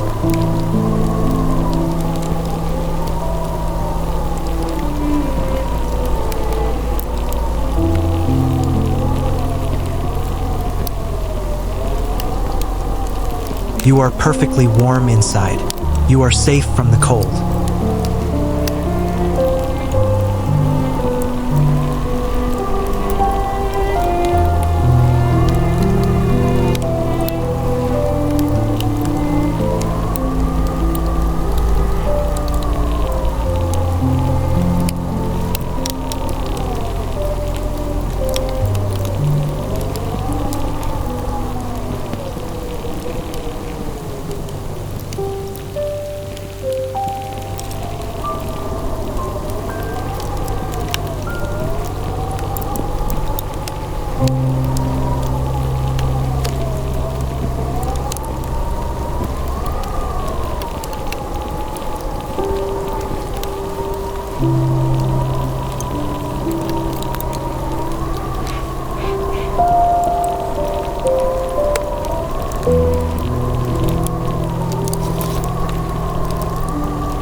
fire has changed.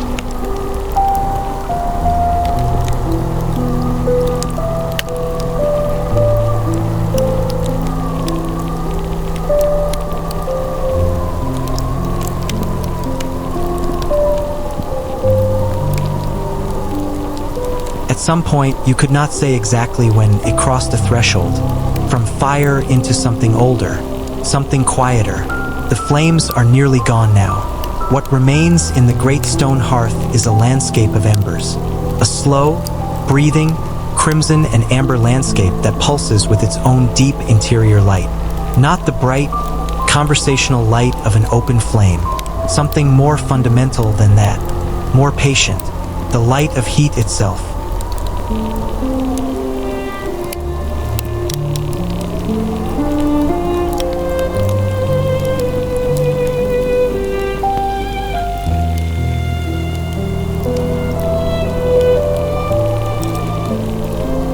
It moves, this ember light, but slowly, so slowly that you are not quite sure watching it, whether it is moving at all or whether your own eyes are simply finding patterns in the warmth the way the mind always finds patterns, because the mind is a pattern-finding thing, and in the deep quiet of a room like this one, at an hour like this one, it turns that capacity away from the busy world and inward, and finds patterns in the firelight and is soothed by them.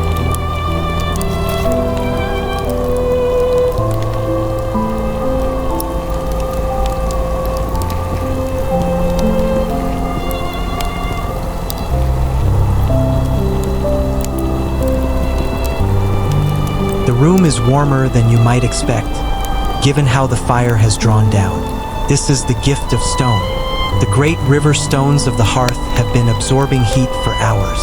All evening, as the birch logs burned, the stones were quietly, patiently drinking in that warmth, storing it in their dense, heavy mineral bodies the way they store it in summer, when the sun has been on them all day and they release their gathered heat long into the cool evening.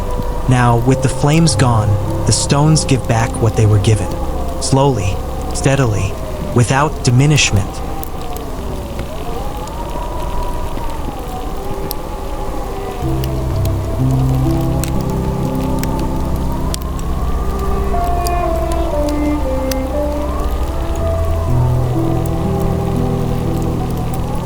The amber in the room has deepened past gold now. It is closer to ruby, closer to the deep red interior of a garnet held up to a lamp. The shadows have grown longer and softer, pooling in the corners of the room with a comfortable density. Not the sharp, alarming shadows of a flickering candle, but the deep, settled, permanent-feeling shadows of a room that is simply arriving at its natural state of night. Everything is gentle in this light. The log walls, the heavy beams overhead, the sheepskin rug where the old hound still sleeps, her pale coat turned a deep rose gold by the ember glow.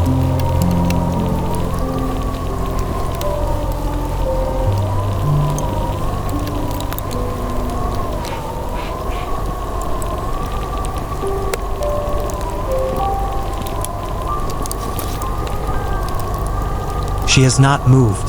She will not move now until morning. Her breathing is so slow and so complete that watching her, the long, rolling rise and fall of her broad side, is itself a kind of sedative, a demonstration, a wordless instruction in the art of letting the body have what it needs, which is this, exactly this.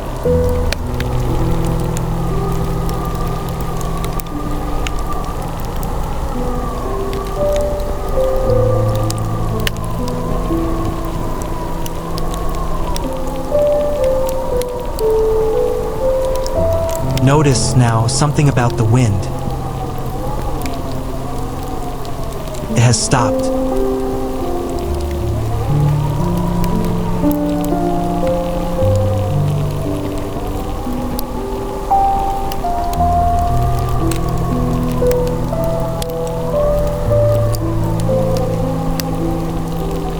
Not gradually, not with a long diminuendo. At some point in the last little while, without announcement, without ceremony, the wind simply decided it was finished, and the forest received the silence, and the cabin received the silence, and the silence settled over everything like the snow itself, evenly, completely, without gaps or exceptions.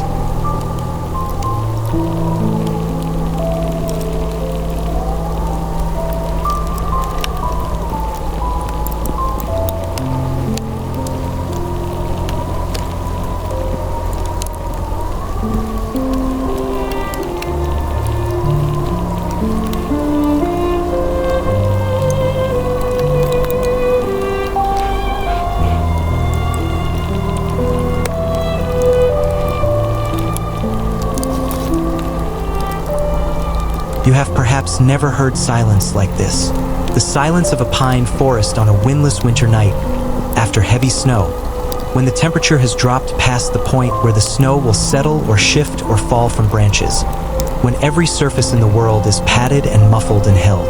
It is not merely the absence of sound. It is a presence, positive thing, a quality that the air takes on like a texture, like the texture of very fine wool or deep water, or the inside of a room where everyone has just stopped speaking at the same moment and no one has yet decided to begin again.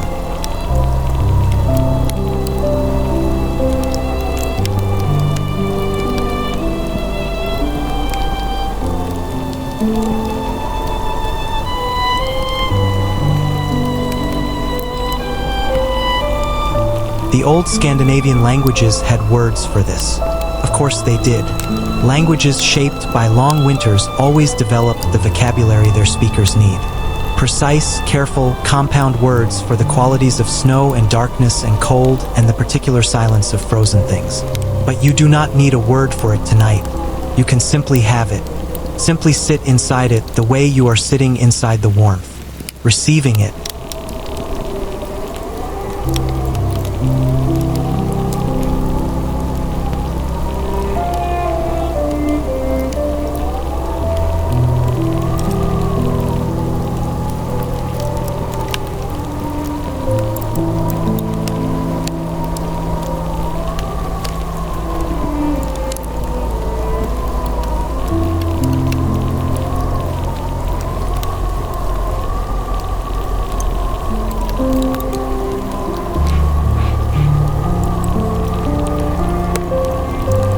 Your breathing has slowed. You may have noticed this or you may not have. It does not matter either way. The body does not require your attention in order to find its own rhythm. It has been doing this, the slow, reliable, unconscious work of breathing, for every moment of your life, and it will continue long after your attention has drifted away entirely, which it is beginning to do now, gently, naturally, like snow.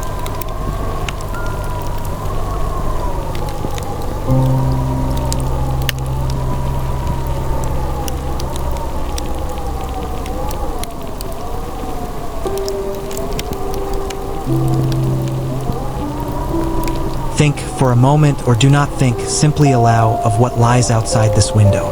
The forest, the pines standing in their deep stillness, each one bearing its particular weight of white, each one rooted in the frozen earth, drawing on reserves laid down across years, patient in the dark the way all rooted things are patient, not resigned, not enduring, simply existing in the only way they know, which is completely and without complaint.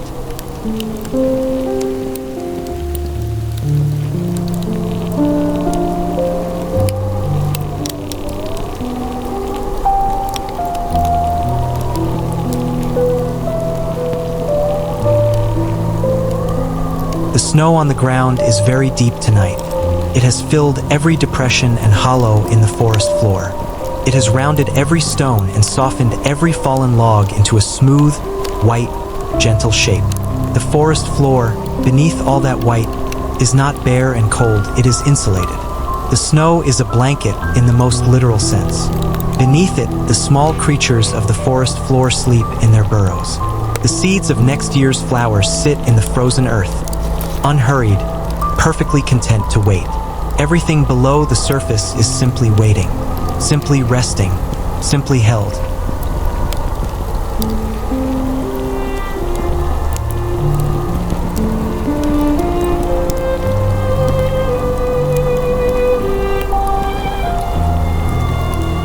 Above the trees, the sky has cleared. This happens sometimes after a long snowfall. The clouds exhaust themselves, or the wind that carried them moves on, and what remains is a sky so clear and so dark and so filled with stars that it seems almost architectural, as if the stars are not points of light scattered randomly across infinite space, but something deliberately arranged. A ceiling, a vast, cold, magnificent ceiling over the warm small rooms of the world below.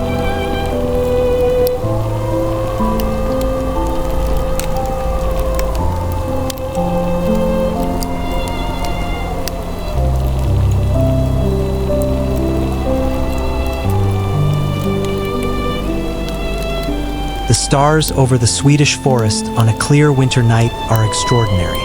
With no light from any town or road to soften them, they are sharp and numerous and deeply, quietly dazzling, though dazzling in that specific winter way that asks nothing of you.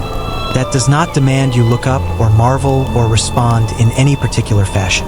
They are simply there, as they have been for longer than the forest, longer than the stone hearth, longer than the language in which this story is being told to you, burning their slow, cold, magnificent fires, far above the snow.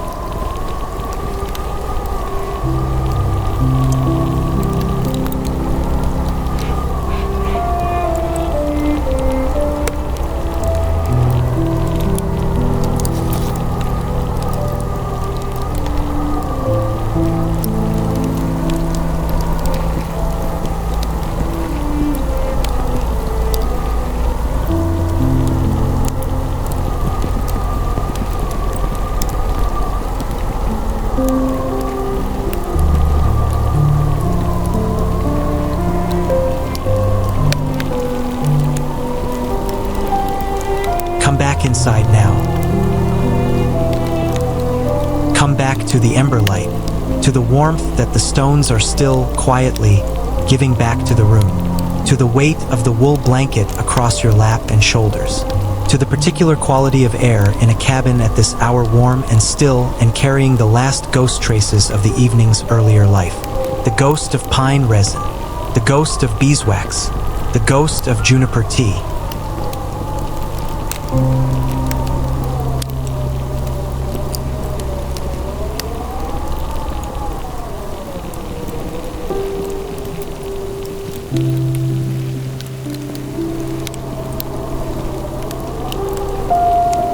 All the stories of the evening are still here with you. The July fires burning in a village that no longer stands, in a forest very much like this one, in a darkness very much like this one. The boughs of evergreen brought indoors, green and fragrant, saying what they have always said: we hold on, we stay. Even in the deepest cold, we stay.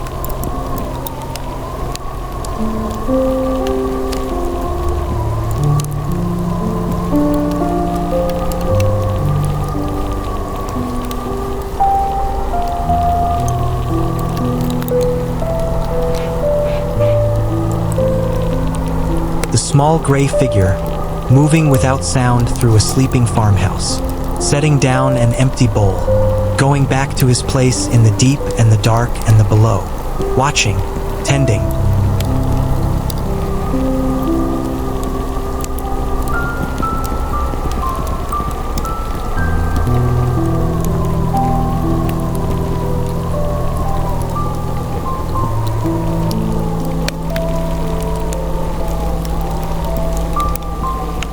The hunter in the forest, his cold feet, his clear mind, the flat stone and the carving tool and the few words he chose to leave.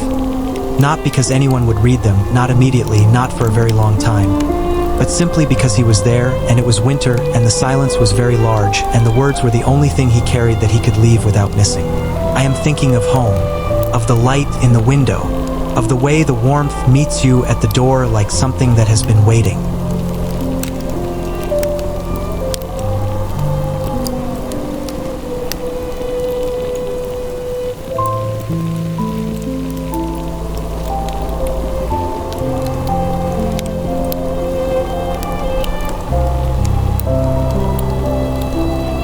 The scholar, sitting in his candlelit study long after midnight, his cold tea forgotten, his hand resting on the side of an ancient stone, the centuries between him and the hunter growing thin as early ice, the candle going out, the debt settled.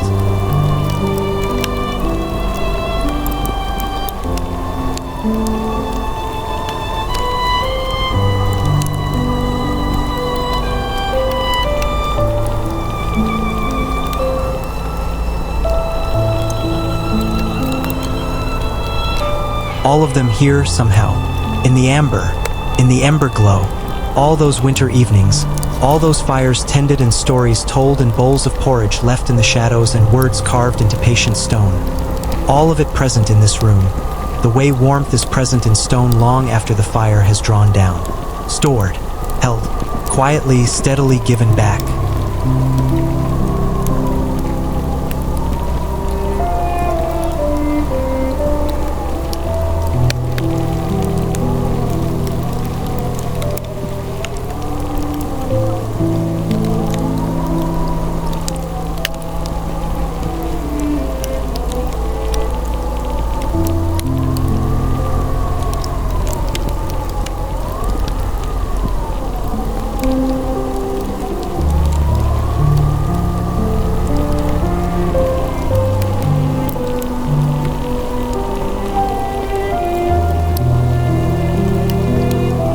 The embers shift, just slightly, a small internal adjustment as the last of the wood releases the last of what it has been holding. There is a brief, soft sound, barely a sound at all, more a sensation than a sound, felt somewhere in the chest rather than heard with the ears, and then a brief blooming of deeper red in the heart of the coal bed, and then stillness again, deeper than before.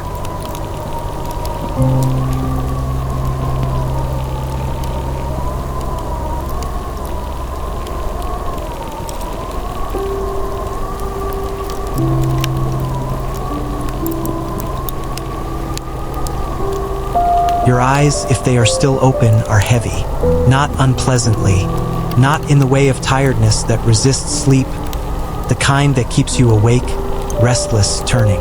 This is the other kind, the good kind, the kind that arrives when the body has finally, fully convinced itself that it is safe to let go, safe to stop holding, safe to release the last of the day's careful tensions. The small, unconscious grip of the jaw, the slight raising of the shoulders, the minute contraction behind the eyes, and simply sink.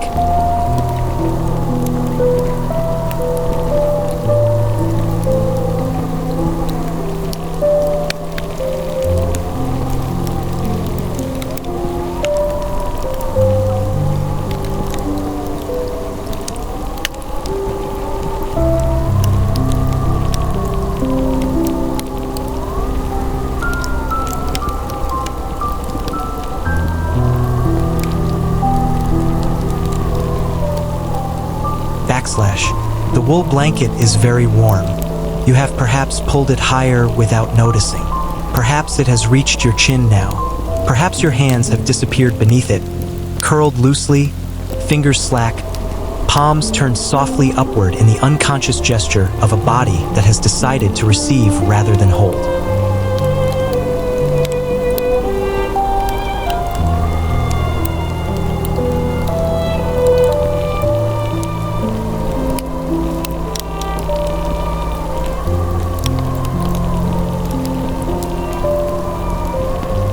The chair holds you, the room holds you, the thick log walls hold you, fitted and settled and permanent, keeping out the cold the way they have always kept out the cold, which is to say, completely.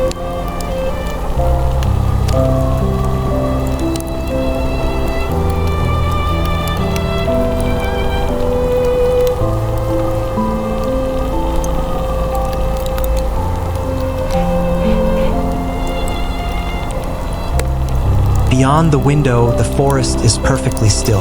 The stars burn in their cold millions above the snow-laden pines. And the snow itself lies across every surface in the world outside.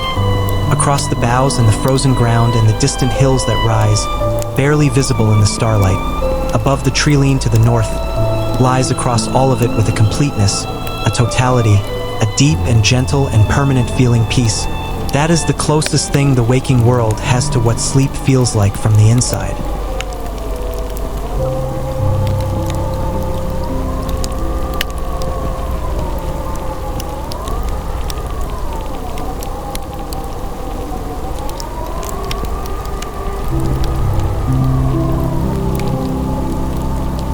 That muffled, whole, unhurried quality, that sense of all edges softened, all sounds absorbed, all surfaces made gentle.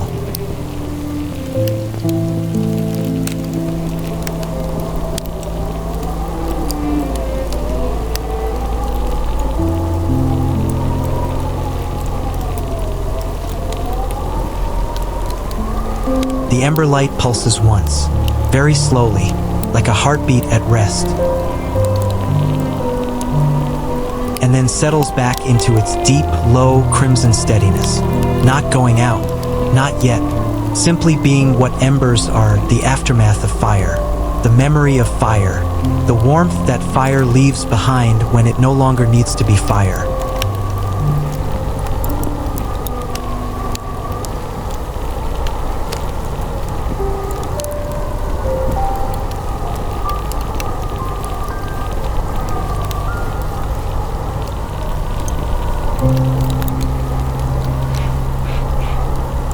You do not need to hold on to anything tonight.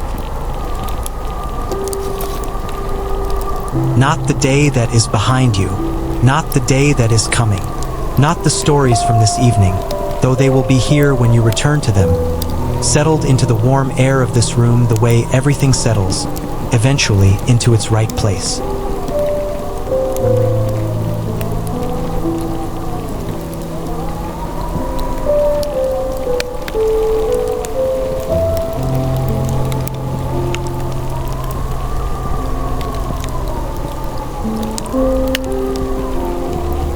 Not even the warmth itself, you do not need to hold on to the warmth, because the warmth will hold on to you. The stones will go on giving back their stored heat for hours yet. The walls will go on keeping out the cold for as long as the cold is there to keep out. The old hound will go on breathing her slow, perfect, trustworthy breaths on the sheepskin rug.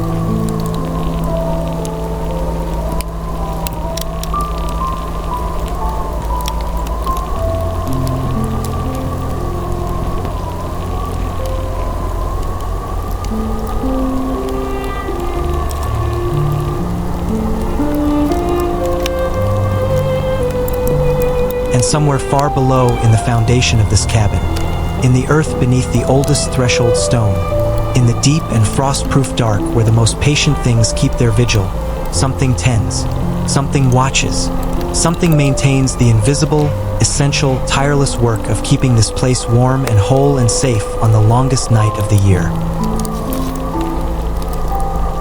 As it has always done. As it will always do.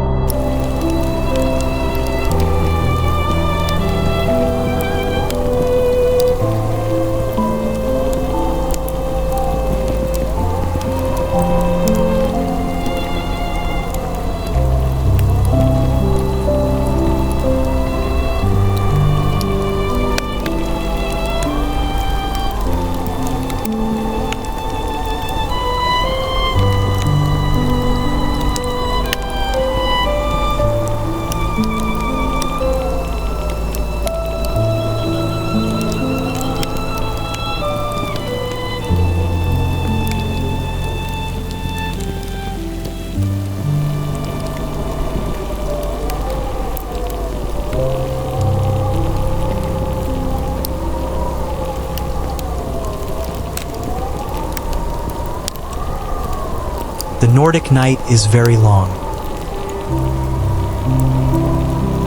There is no hurry in it. No demand. Only the dark, which is soft.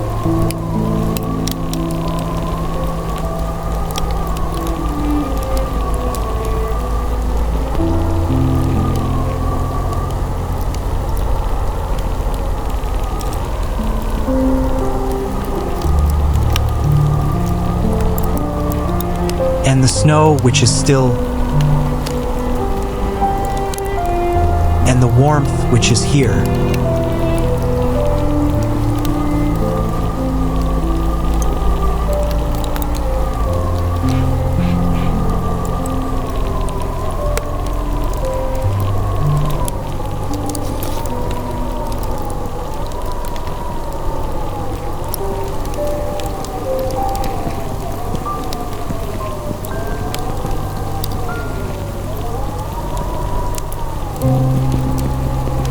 You are exactly where you are meant to be.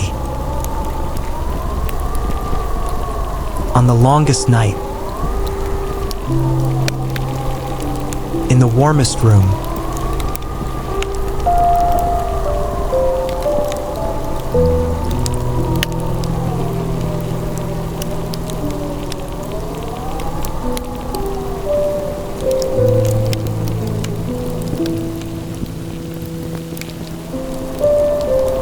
the embers breathe. The forest holds its white and patient silence. The stars burn slowly, far above the snow.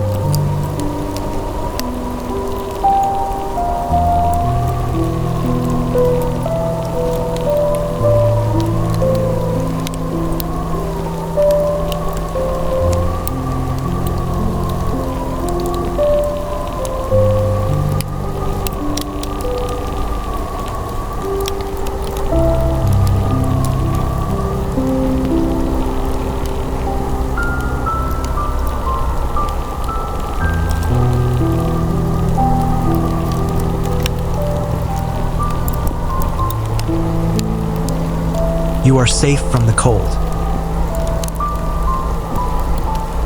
You are perfectly warm inside. And the snow.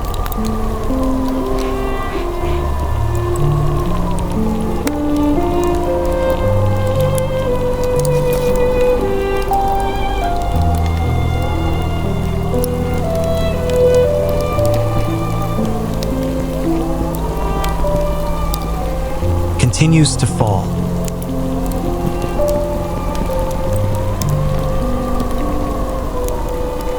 Softly and slowly and without end.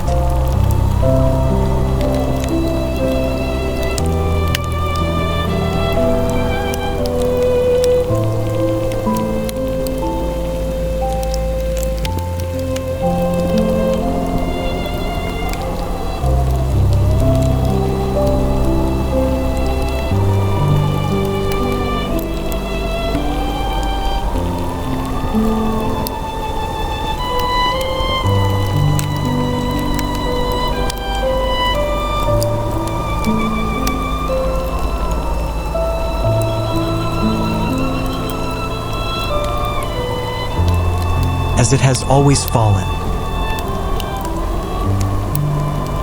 On all the long solstice nights. On all the warm and amber rooms. On all the fires tended. On all the stories told.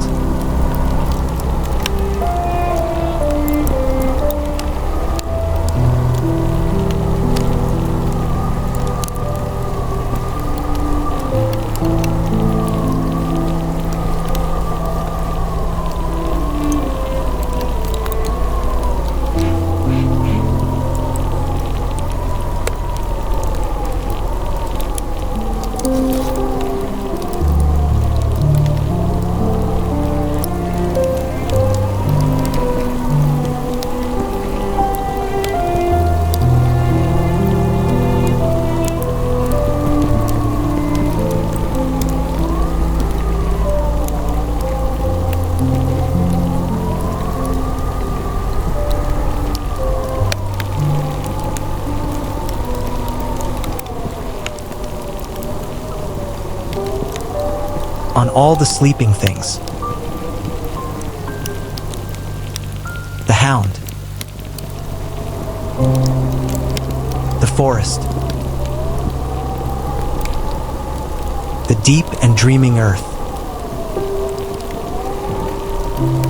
And you.